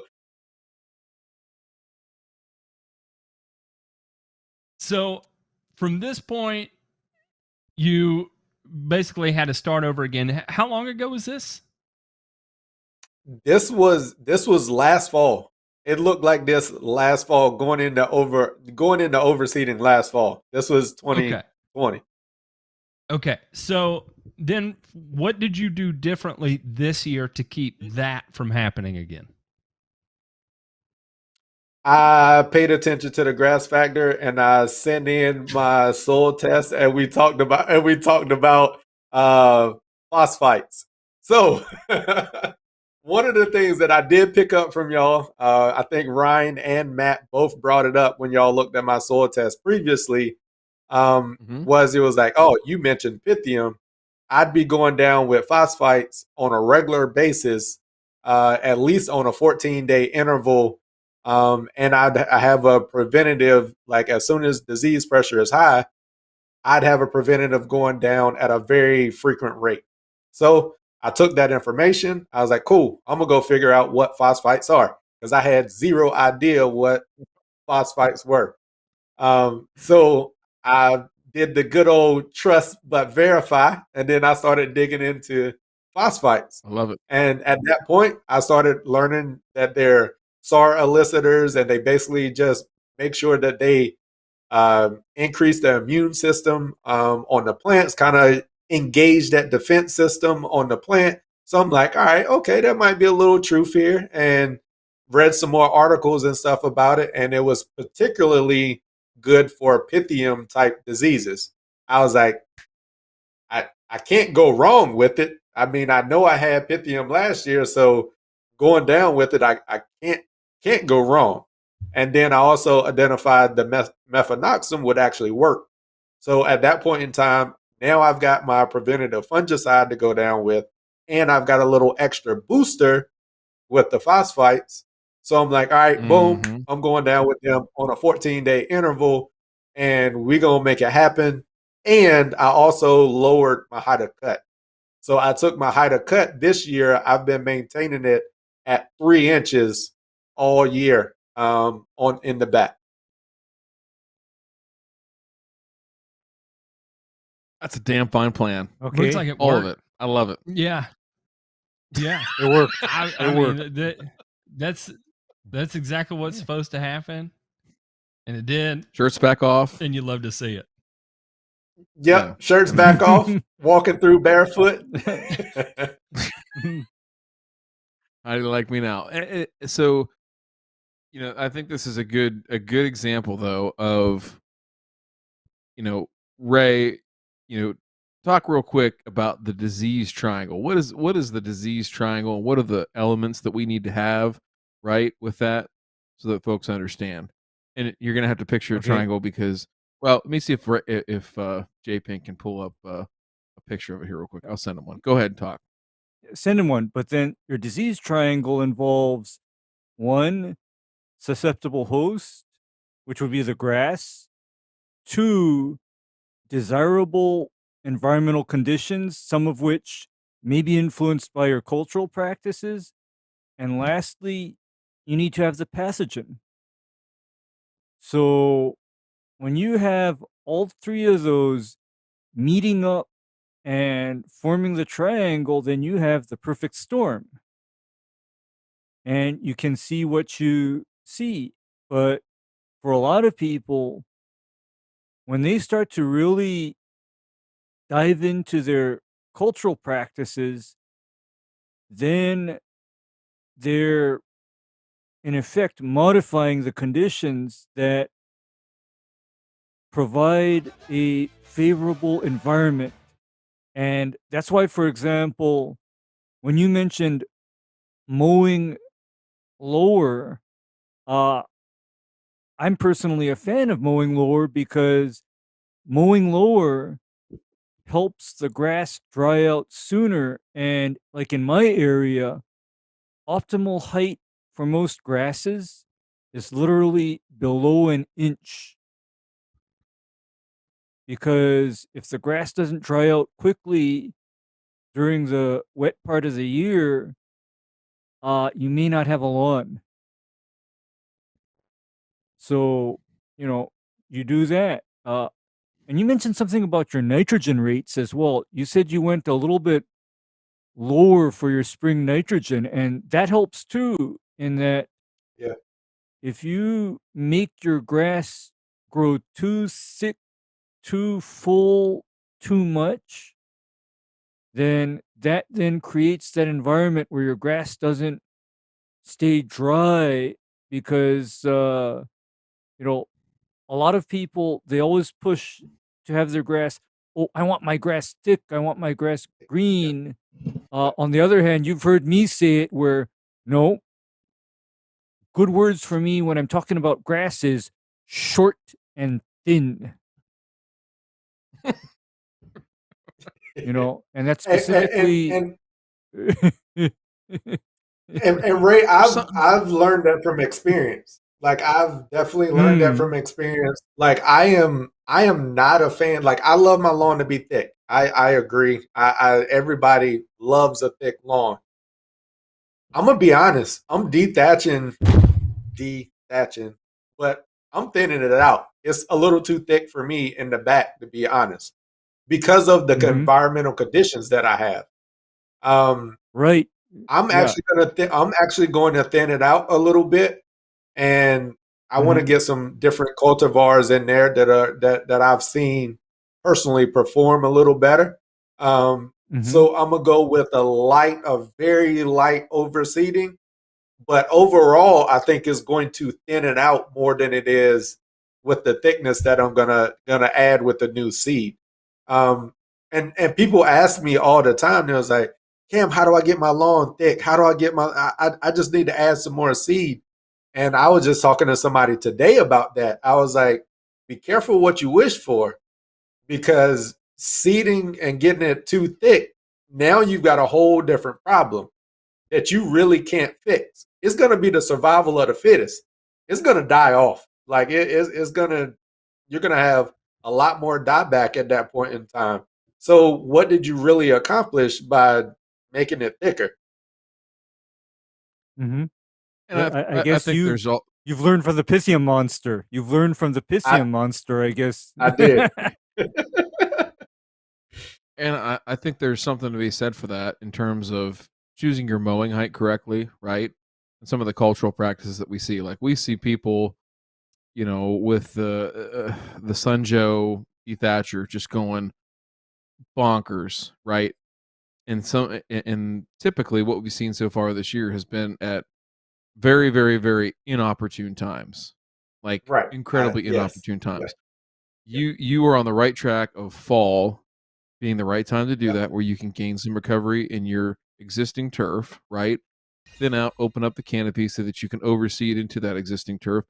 if it were me, I would be using growth regulators all day long to try and stunt that stuff and set it back so that you give those new seedlings as much of an advantage and a competitive advantage as possible, right? The sunlight situation, what side of the house is the back lawn on? North, south, east, west? So it's more of a south side a little bit, but the thing Okay. is that the trees change all of that. Like it just Mm. the trees just change all of that. So it doesn't, this main section that we're looking at here, that's like kind of closer to the camera. That area is almost full sun until the evening right now, but probably about halfway that backyard is almost full shade almost all day after noon, 11 or noon. It gets the morning sun, but that's about it. Is it fair to say that you see the onset of your Pythium develop closer to the fence and the trees there? For sure. For sure. Okay. So, other things here from a cultural standpoint, you're not going to take the fence out. You need that, obviously. Um, to contain all the ladies from coming in and seeing you with your shirt off. You got to keep them warded off. I mean, it's important. It's important. It's strictly a security measure. That being said, from a cultural practice on your lawn, right? I'm not sure what the trees look like up above, but if there is room to maybe do some selective pruning there and allow a little bit more sunlight, I think you might have a little bit better luck. Shade and lack of air movement are definitely going to compound the effects of Pythium, right? So other thing I would say too is, from your watering practices and from a drainage standpoint, I'm assuming, typically in these subdivisions, which it looks like you live in, a lot of these lots are graded towards the back of the house, so they fall out towards the fence. And so water's going to lay there. Thing you have to understand about Pythium, it is a waterborne fungus. It needs water for the spores to travel and infect, subsequent grass downstream of it, right? So that'd be another thing too, is if you do have drainage issues back there, try and solve those as well. That's another cultural thing that you can do to improve your chances here. Tall fescue is always going to be susceptible. There's certain species that are more susceptible than others to Pythium. However, when we look at the Pythium pathogen, we call it, omnivorous, right? Meaning that it will target anything it can get, right? It doesn't, it's not very picky about what it wants to eat, right? And when it sees shaded environment, fence there, all that kind of stuff, that Pythium is just saying, oh yeah, Let's go. Let's go. that's right. It's putting on that lobster bib and she's going to go eat. So I think some of those things would definitely help from a cultural standpoint. And the other thing is here too, just like you said, overall density is going to affect it, right? I mean, if your turf is overly dense, so manage that in the fall. Don't fall in the trap of I got to go out there in the spring and I got to tear the hell out of this with the dethatcher and get it ready for summer. Like I see people doing that. Ray, what do you do when people go out there and if somebody said, "Oh, it's October," and I decided to go ahead and scalp my zoysia because it seemed like a good idea? How long would it take for your veins to pop out of your head, right, and for you to potentially have an aneurysm? Oh, Not very that's long. just Seconds. that's just that's just like my heart attack scenario basically is somebody telling me that Ray is Fred it's starting Sanford. Elizabeth. yeah it's starting to yeah it's starting to cloud over, start raining, and they're talking about I want to go do all of this stuff to the grass. And likewise, when in the tall fescue KBG growing areas, people talk about it's springtime and they want to do all of this to their grass. That's likewise a heart attack. Whereas on the other hand, if somebody tells me it is fall and they're going to, thin out and reseed with the better varieties, okay, that's a good time. And also, that is actually the time when you should be ramping your nitrogen back up is in the fall up until dormancy. That's when you put down your nitrogen. I'm gonna That's your optimum maybe I'm time. gonna Is send you a going into fall. So Feed the so grass up. so Ray, I agree with you. My thing is like I actually do all of my work in the fall, to be honest with you. Mm-hmm. If I'm gonna destroy the lawn, if I'm gonna do reno work, if I'm gonna do anything, it's gonna be in the fall. Like come the spring, all I'm doing is getting it woke up, getting a little nitrogen to it once times and temps and everything get right, and I'm gonna cut it, and I'm gonna keep it cut, and I'm gonna Mm-hmm. start prepping for the summer. But I'm not going out there trying to overhaul in the spring. Um, I've Mm-hmm. learned that already. I've learned that.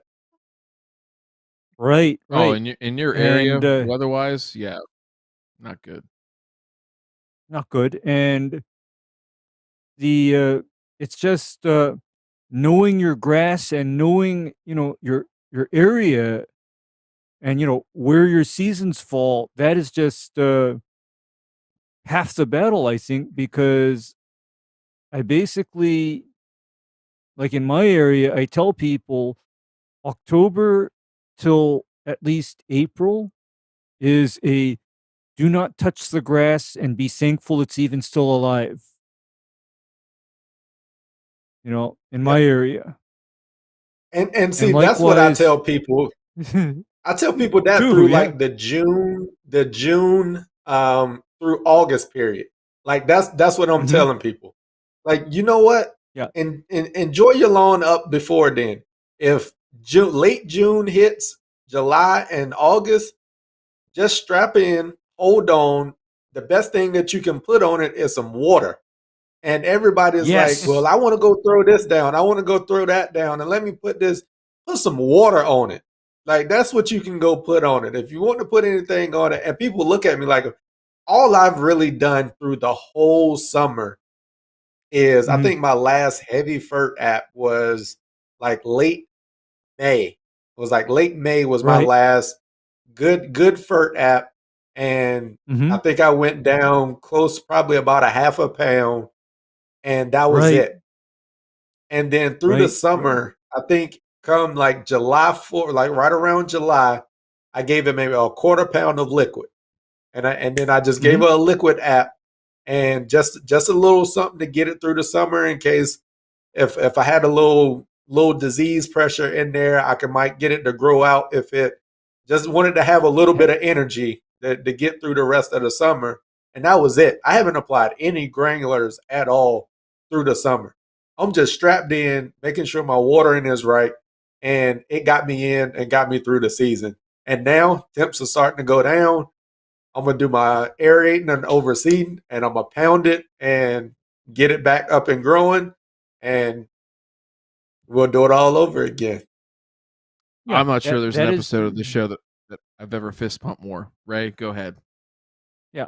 Because I think for some people, you got to ask them the money you spent on all of that stuff that you sprayed on your lawn could have gone towards water.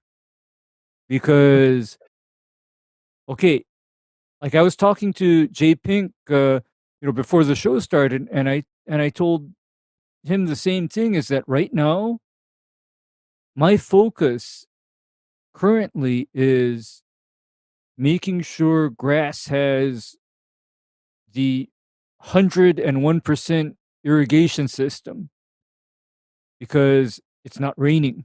So grass needs water. That is Yeah, more important than anything in a bag, bottle, package, whatever. Water is king. yeah, Water is king.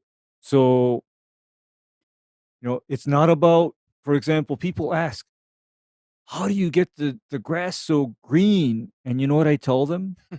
Water. water. Water. Yeah, you give it water, and in my case, by ensuring that the irrigation is uniform, that then means that the color of the grass is also an even green all throughout. Yeah. Yeah. Yeah. Even more so And than magic stuff in a bag. yeah. And Ryan, to your point, especially for the back portion of that lawn, in the backyard, you were telling me, like, as far as my irrigation, I haven't watered at all along that back area, at all That's this good. year, because I realized that, and then I was like, you know what? It's gonna hold moisture, and it's in the shade. It's holding that moisture for a longer period of time. So I was like, you know what? I'm just not even gonna run my back sections of my irrigation that I spent all. That was the hardest part of that damn irrigation system to put in, and You I don't don't even even need it. use it. I don't even That's use the it, way it like, goes. at all. Someday you will, But and you won't curse it. the only time it really gets used, and the way I see it going forward, is probably going to be for like overseeding time. Just a little bit of water to it, just to make sure it stays there. But that's about it. Like it doesn't even get used. I don't even think I've ran it all season. That's good stuff. No, I think you're on the right track. And J Pink, throw that up real quick, and I'll run through this real quick before we start to wrap it up here. But the one thing I want to reiterate to the people that are watching again, your fiscal year for cool season turf starts September 1st, right? Yep. If you aren't Mhm. building, if you aren't doing all the cultural practices, building those roots so that they can get through winter and then turn into good spring roots and get you through summer, because again, look at what's going to happen here. That shrinkage of roots is 2 reasons, right? Ray, number 1, it's freaking 90 degrees in that soil, probably 95, Yes. right? Where Cam's at. Maybe. Mhm. Ridiculous soil temperatures are going to shrink those roots. Now, the other thing that's going to shrink those roots too, right? The way that we make energy for the plant is photosynthesis, right? That's how we make energy. We use respiration to consume that energy. And so in the summertime, our respiration rates typically are higher than our photosynthesis rates, right? So we're consuming more than we can make, right? And that's what's going to deplete these root systems. So if you haven't done the work in the fall, and or you have effed it up in the spring by stressing the plant out to the point where it's got to expend a lot of carbohydrate reserves to push back new growth because you went out there and dethatched it and did all this weird stuff that you felt like you needed to do. Cam, to your point of people feeling like they just need to do something, right? When nothing is just fine, right? Hardest thing to do on grass is just do nothing, right, Ray? That's right. And so this is where I'm saying is like, get yourself in gear so that you're ready to go in the fall. And I'm sure it's the same down there in Tennessee, right, Matt? When you got tall fescue in Tennessee, this is go time. Full tilt right now. Got to go. Just like those Vols. That I knew you were going to go there. I knew you were going to I go was. there. I set you up so good. When you originally said that, like that was where I was mentally, was that you were making a UT joke, but then you just stopped at full tilt down there in Tennessee, and I was like, well, there's no UT joke, so I guess I'll No, just seriously, answer. it was a 4-minute setup for me to rag on UT. Thank you so much for doing that. I even use the cool season root shoot growth curve to rag on UT. So Tom Samples would be proud right now. And if you don't know Hi. who Tom Samples is, he's What's a your big name? teddy bear. Wait, what's it? Have you been in class before, sir? I'm a sixth year senior. It's good. It's good to meet you. Yeah. I appreciate you being around the program. You've been a real big help. And he's like, what's that guy's name? I've seen him before. I can't remember. I hope Tom Samples. We J Pink, if we can, we got to invite Tom Samples up to GIE Live. We got to get him up there. So I would love to see that. I would love to see it. All right, so as we're starting to wrap up here and we're getting close on time here before we get to the after show, which we won't do, but we will do it, but we won't tell you more about it until later. Is is there any more questions you have, Cam? Is there anything you're looking forward to for learning over the winter, deep diving on anything we can riff on, at least now, to get you pointed in the right direction? Because I'll tell you what, I love the tenacity that you have. I love not the herbicide, Matt. Don't get triggered. Don't get triggered. I love the tenacity that you have. I love the drive that you have to just say, all right, something's messed up. Let's go fix it. Right? People freak out all the time, and we're not immune to it either as pros, right? There's not one of us here that doesn't look at something every day and be like, oh shit, that's not good. Right? And have to do the same exact thing of, what the hell am I going to do? Who am I going to call? What book am I going to read? Which paper I'm going to search for? Or, yeah, how much am I going to have to bury myself into this to get myself out of it? And so, with all that said, what are those things? I mean, are there one or two things that you can think of, tangible things right now that you're worried, concerned, or just looking forward to deep diving into more here in the next 6-8 months? Yeah, so I think we talked on one of my big ones, which was the organic matter. That's one of the ones that I really wanted to kind of deep dive in. Was it important? How does it really impact like your turf growth and all of that? Is it something that you need to chase? All of that, like, is what's the benefits and the pros and cons of your organic matter content in soil? So we did start talking about that, and that was a good segue for me. So that's one of the things I'm really going to be looking at over the fall, and going into the winter. One thing that I did want to talk about, just ask this question. So here in Maryland, we've got a fertilizer ban or blackout starting November 15th. So here, I mean, we still got a decent amount of growing that happens after November 15th. I was still full tilt cutting in mid-December of last year. So I've started looking into like slow release. So some potential like REAs and some like UFlex, UMax options, potentially trying to weigh that option of maybe getting a little bit more feed a little later into the season after I can't actually make an application. Even though I know the growth rate and the need for the plant to actually want to take up that material may be a little bit slower. What do you think about the benefits, or should that even be an option? So I'll speak on this real quick about, just nitrogen uptake and what drives it, and particularly what's been found recently. So the old school way of thinking was that, and this was a study that was pioneered, University of Kentucky, way back, 67 or something like that, where they said, hey, if you do a late season application about that November 15th time, go ahead and send it, and you're going to have awesome green lush turf all the way through winter clear up until about Memorial Day, right? So, roughly the same latitude about where you are, Lexington, Kentucky, over there on the end of Maryland, right? So that was kind of the, as Ray likes to point out, the dogma for a number of years, about 5 decades, in fact, right? And so what ended up happening is some folks at the University of Wisconsin took a look at that, and they said, hey, is this true? Like, why do we do this? And is there, the same benefit that we would typically see if we went earlier or later, right? Like, what is the science behind this? Mm-hmm. And so what they studied and what they figured out was that, so if they made an application of nitrogen, right? Now this is in Wisconsin, so it's a little bit further north of what you are, but you can kind of extrapolate the dates and kind of take it from there. What they found was, if you made an application of nitrogen on September 15th in Madison, Wisconsin, right? And then you made that same application on November 15th in Madison, Wisconsin, 88% less nitrogen entered the plant with a November application as compared to the September application.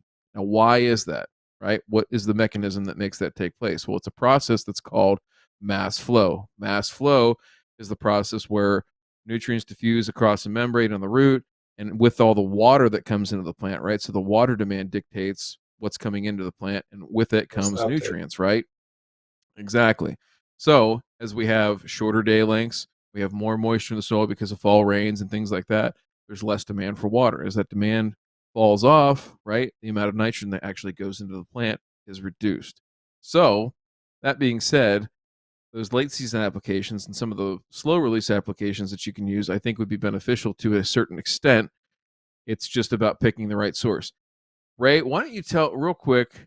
Nobody probably even uses. Maybe even Matt Martin is too young to have used IBDU, because Oh, I IBDU was knew like you were gonna say that. the go-to for this shit back in the day. Isobutyl right, Ray? Why was IBDU so popular? Why is it not so popular now? Okay, the You reason do it. why I set you up IBDU, again. I got you good.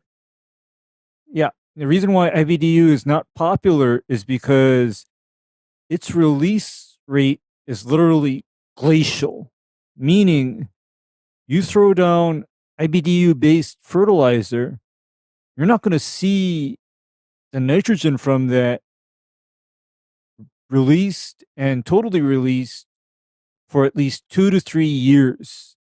In other words, if you were to load your soil with IBDU granule, you're going to have nitrogen release happening, and that nitrogen release is going to happen depending on the temperatures. Higher the temperatures, the more N is released. And by the way, if you are in a situation where you are not only warm but also wet, that would be the absolute last time of the season where I'd want to be releasing a lot of nitrogen, actually. I mean, I just don't want it.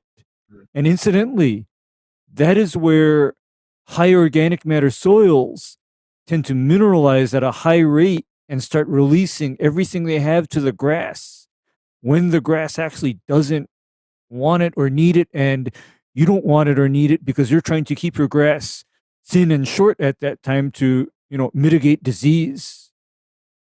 So IBDU was one of those products where we in the industry in the 1990s and 1980s, we were promised a lot. Like, we were told, okay, at establishment time, throw down IBDU based starters, and for the rest of the season, or in my case, the rest of the year, I don't need to put down anything else.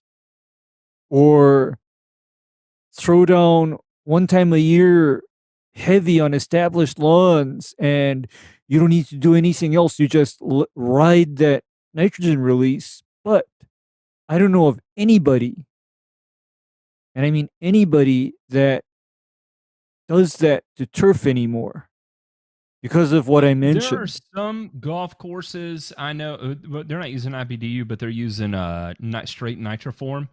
And I have heard, UF.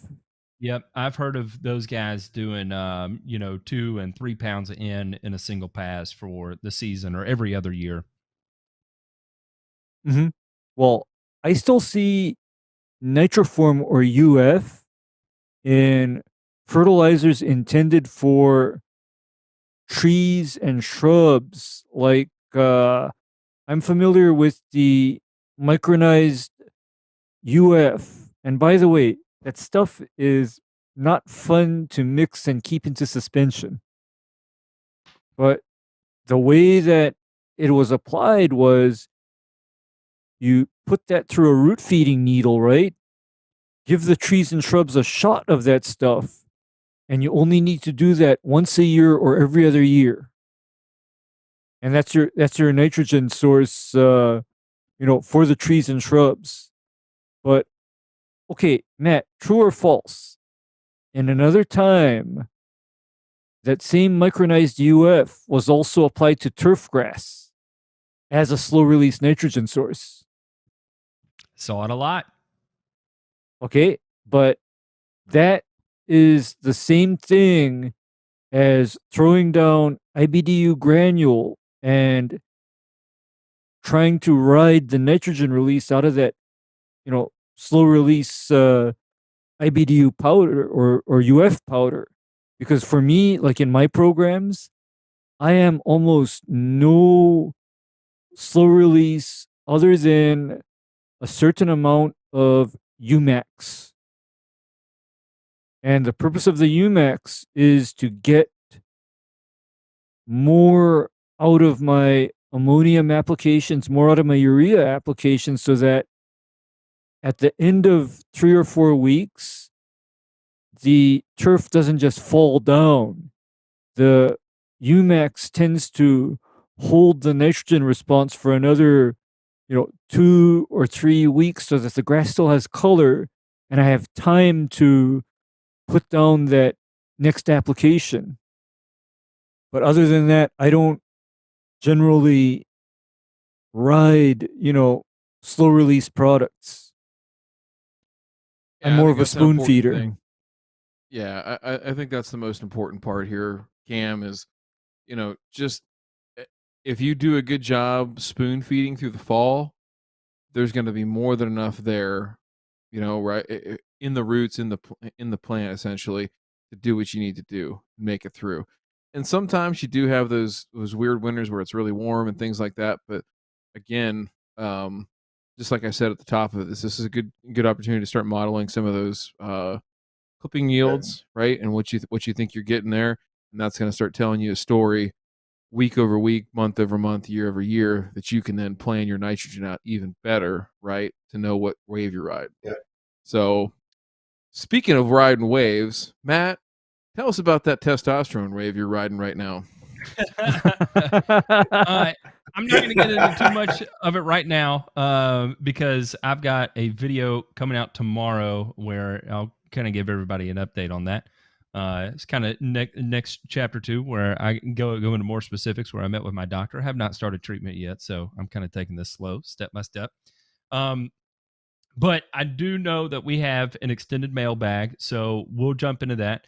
But before then, Cam, where can everybody learn more about you? Where can they learn about what you're doing and all that fun stuff? Let's get that out of the way. Yeah, for sure. Elevated Lawnscapes on both YouTube and Instagram. If you're on my Instagram page, I post more frequently there, little behind the scenes, what's going on. But on YouTube, yeah, you will catch some full videos. I have started a garden this year, as Jay Pink has got going on right there. And the YouTube channel, it's a different vibe. It's definitely a different vibe from uh, the typical YouTube lawn care channels. And I try to aim to give you a little vibe when you come to the channel, and you're gonna get me just like me right here. That's just one of the things that I bring to it. But I also want to bring some a little knowledge base to it. As you've seen from tonight, that's my approach, is knowledge based, data driven decisions, and not trying to give you a quick fix. And if I talk about any products or anything that I'm using, it's because I believe in it and I've used it, and it's just my opinion. I'm gonna give you the option, and I'm gonna put it out there. You can go grab it if you want to. Do your research, make your choice, and go for it. But yeah, Elevated Lawnscapes, YouTube and Instagram is where you can find me. All right, let's and like I said, coming out tomorrow, it'll probably be tomorrow afternoon. There's going to be an extended video on humic acid where we unpack the latest turfgrass research on humic acid, and we are going to answer the age-old question: is humic acid a scam? Also, so we'll just go ahead and jump into the mailbag. What we got going on over here, Jay Pink? What do we got this week? Yeah. So real quick, Gregory writes in and says, I enjoy watching your YouTube videos. Must admit, your videos are very informative. I live between Austin and Houston, Texas. I have common Bermuda grass, 3 acres this year. And after watching your videos, my yard looks like a different yard, more like a golf course. I have a rotary mower, and my question is about pre-emergent. I put on my yard early this spring Barricade, active ingredient prodiamine. My local feed store is now carrying a product made by Corteva product called Crew Specialty Herbicide with an active ingredient of dithiopyr, azoxaben. So which one would be better for me to use? Thanks. Wait, what was the first one? He had the Corteva, and then what was the other one? Barricade, active ingredient prodiamine. Okay, No, so it's Crew herbicide. It's Gallery, it's isoxaben, and dithiopyr in Dimension. the same product. Yes. I like Gallery that. plus dimension. Yeah, Gallery I plus would use- dimension. I'd use the Corteva product. Cool. And then we have this from Mike. He is in the process of doing a reno in his yard, and he wants to know if boy. it is worthwhile to dethatch and make everything look like the bottom right corner here before he seeds, or to just seed into a scalped and bagged version of the top left corner here. I don't like the top left corner, Mike, because it's going to offer you a little bit of erosion control, a little bit of protection for that seed, you know? So, you grew it once, you loved it, let it take you out. Don't dump that girlfriend until you have a new girlfriend, right? That's the way you play that, okay? So same thing here with your grass. Don't dump that grass completely until you're on with somebody else. I so seldom did I ever prepare a seed bed that looked like that on the bottom right. It was always because so many of my seed jobs, I was spraying glyphosate and seeding at the same time. So there was no additional step of removing anything, right? It was I'm killing seeding at the same time, in and out. Write me a check for $300. I'll see you next month. Burn, and I hope I get to return. Yeah. It worked. So Matt, that's why it became my standard practice. Matt, I'm gonna agree with you. I've done bare dirt, and I've done not so cleaned up, almost a little cleaner than was in the upper left, but I guarantee you that I got better results leaving some of that grass there. Forget everybody loves peat moss. I hate peat moss. I think it's a waste of money, in my personal opinion. That's a southern Leave thing. some of that dead grass there, and it serves the same purpose, and you've saved some money and time and effort, and you'll get the same result. 100%. Serious question to everybody. Would this work if you did this to Bermuda? Would this No, work? Bermuda's a totally different animal. Yeah. You need Are you saying way seed? more light at the surface, yeah, for seeding Bermuda. So, in other words, I would do well to do my usual, right? If I had to seed Bermuda. Yeah, bury it in sand and then seed on top of your sand. Light it on fire, and then like all that stuff.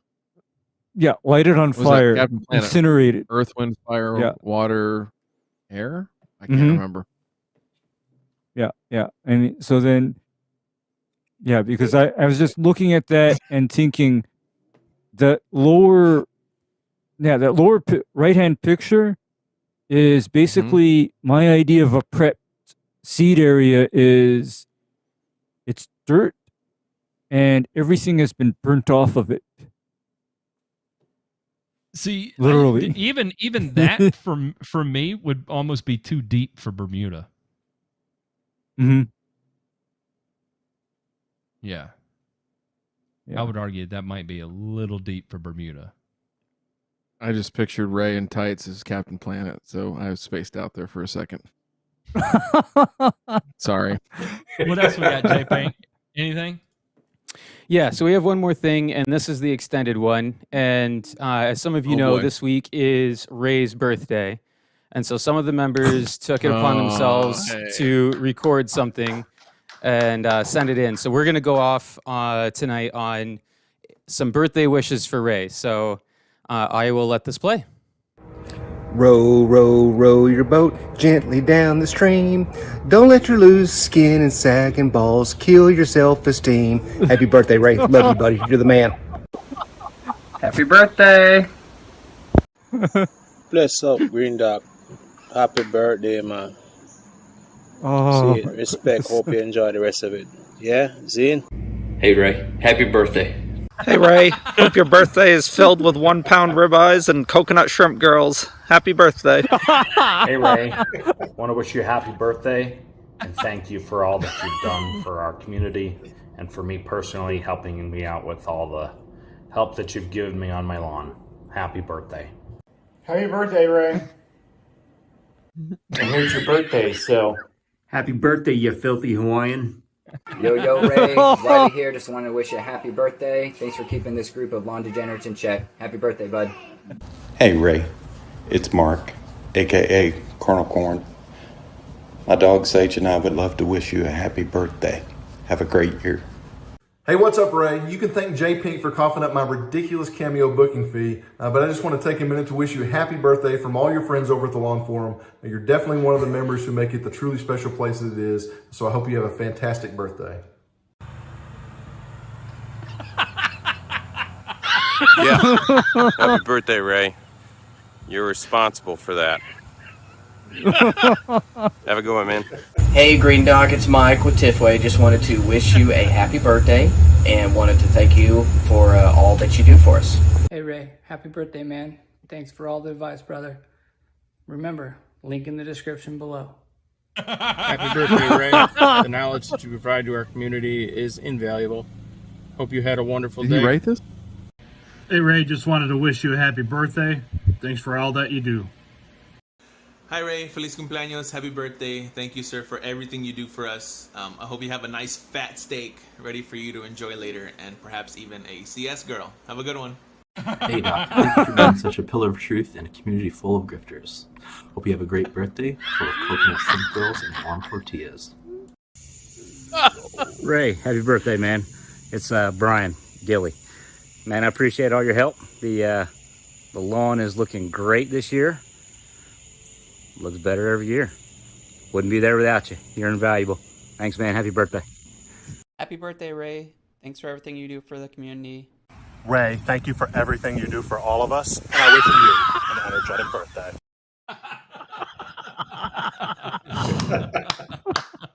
J Pink, that was amazing. Ray, That was amazing. Yeah, man. Happy birthday. Happy birthday, to Motherfucking Ray. birthday, Ray. Thank Happy you, birthday, guys. Thank you, everybody. I mean, I don't know. This might be the thing that gives me the heart attack, but in a good way. Don't drop out on me right here, you son of a bitch. Yeah, we still got the after show. You got to wait till at least then. Yeah. All right, everybody. I'm going to sign us out. We're headed over to the show after the show. If you would like to watch it, I'm going to warn you right now. It is full of bad words. It's full of grown men talking about grown men things that probably shouldn't be repeated anywhere else other than one time on the internet. And so you get one opportunity to see it, one opportunity live. There are no replays. There's no more existence of it after it's been watched once. If you are interested in that kind of thing, you're interested in additional content, and you want to see what really what goes on in turf managers' heads when they see some of the content that's out there on YouTube, well, that's exactly what we expose you to. Hit the join button, and for the cost of an airport beer, you get exposed to this. You get to join over at the private Discord channel, and you'll see a link posted over there in Dirty Deeds for 10 minutes alone, and then after that, it's going into the ethos forever. Thank you so much, everybody, for tuning in. Cam, thank you so much for being on. We appreciate you, sir. And all right. Let's all hop on over to the show after the show and see what happens. Happy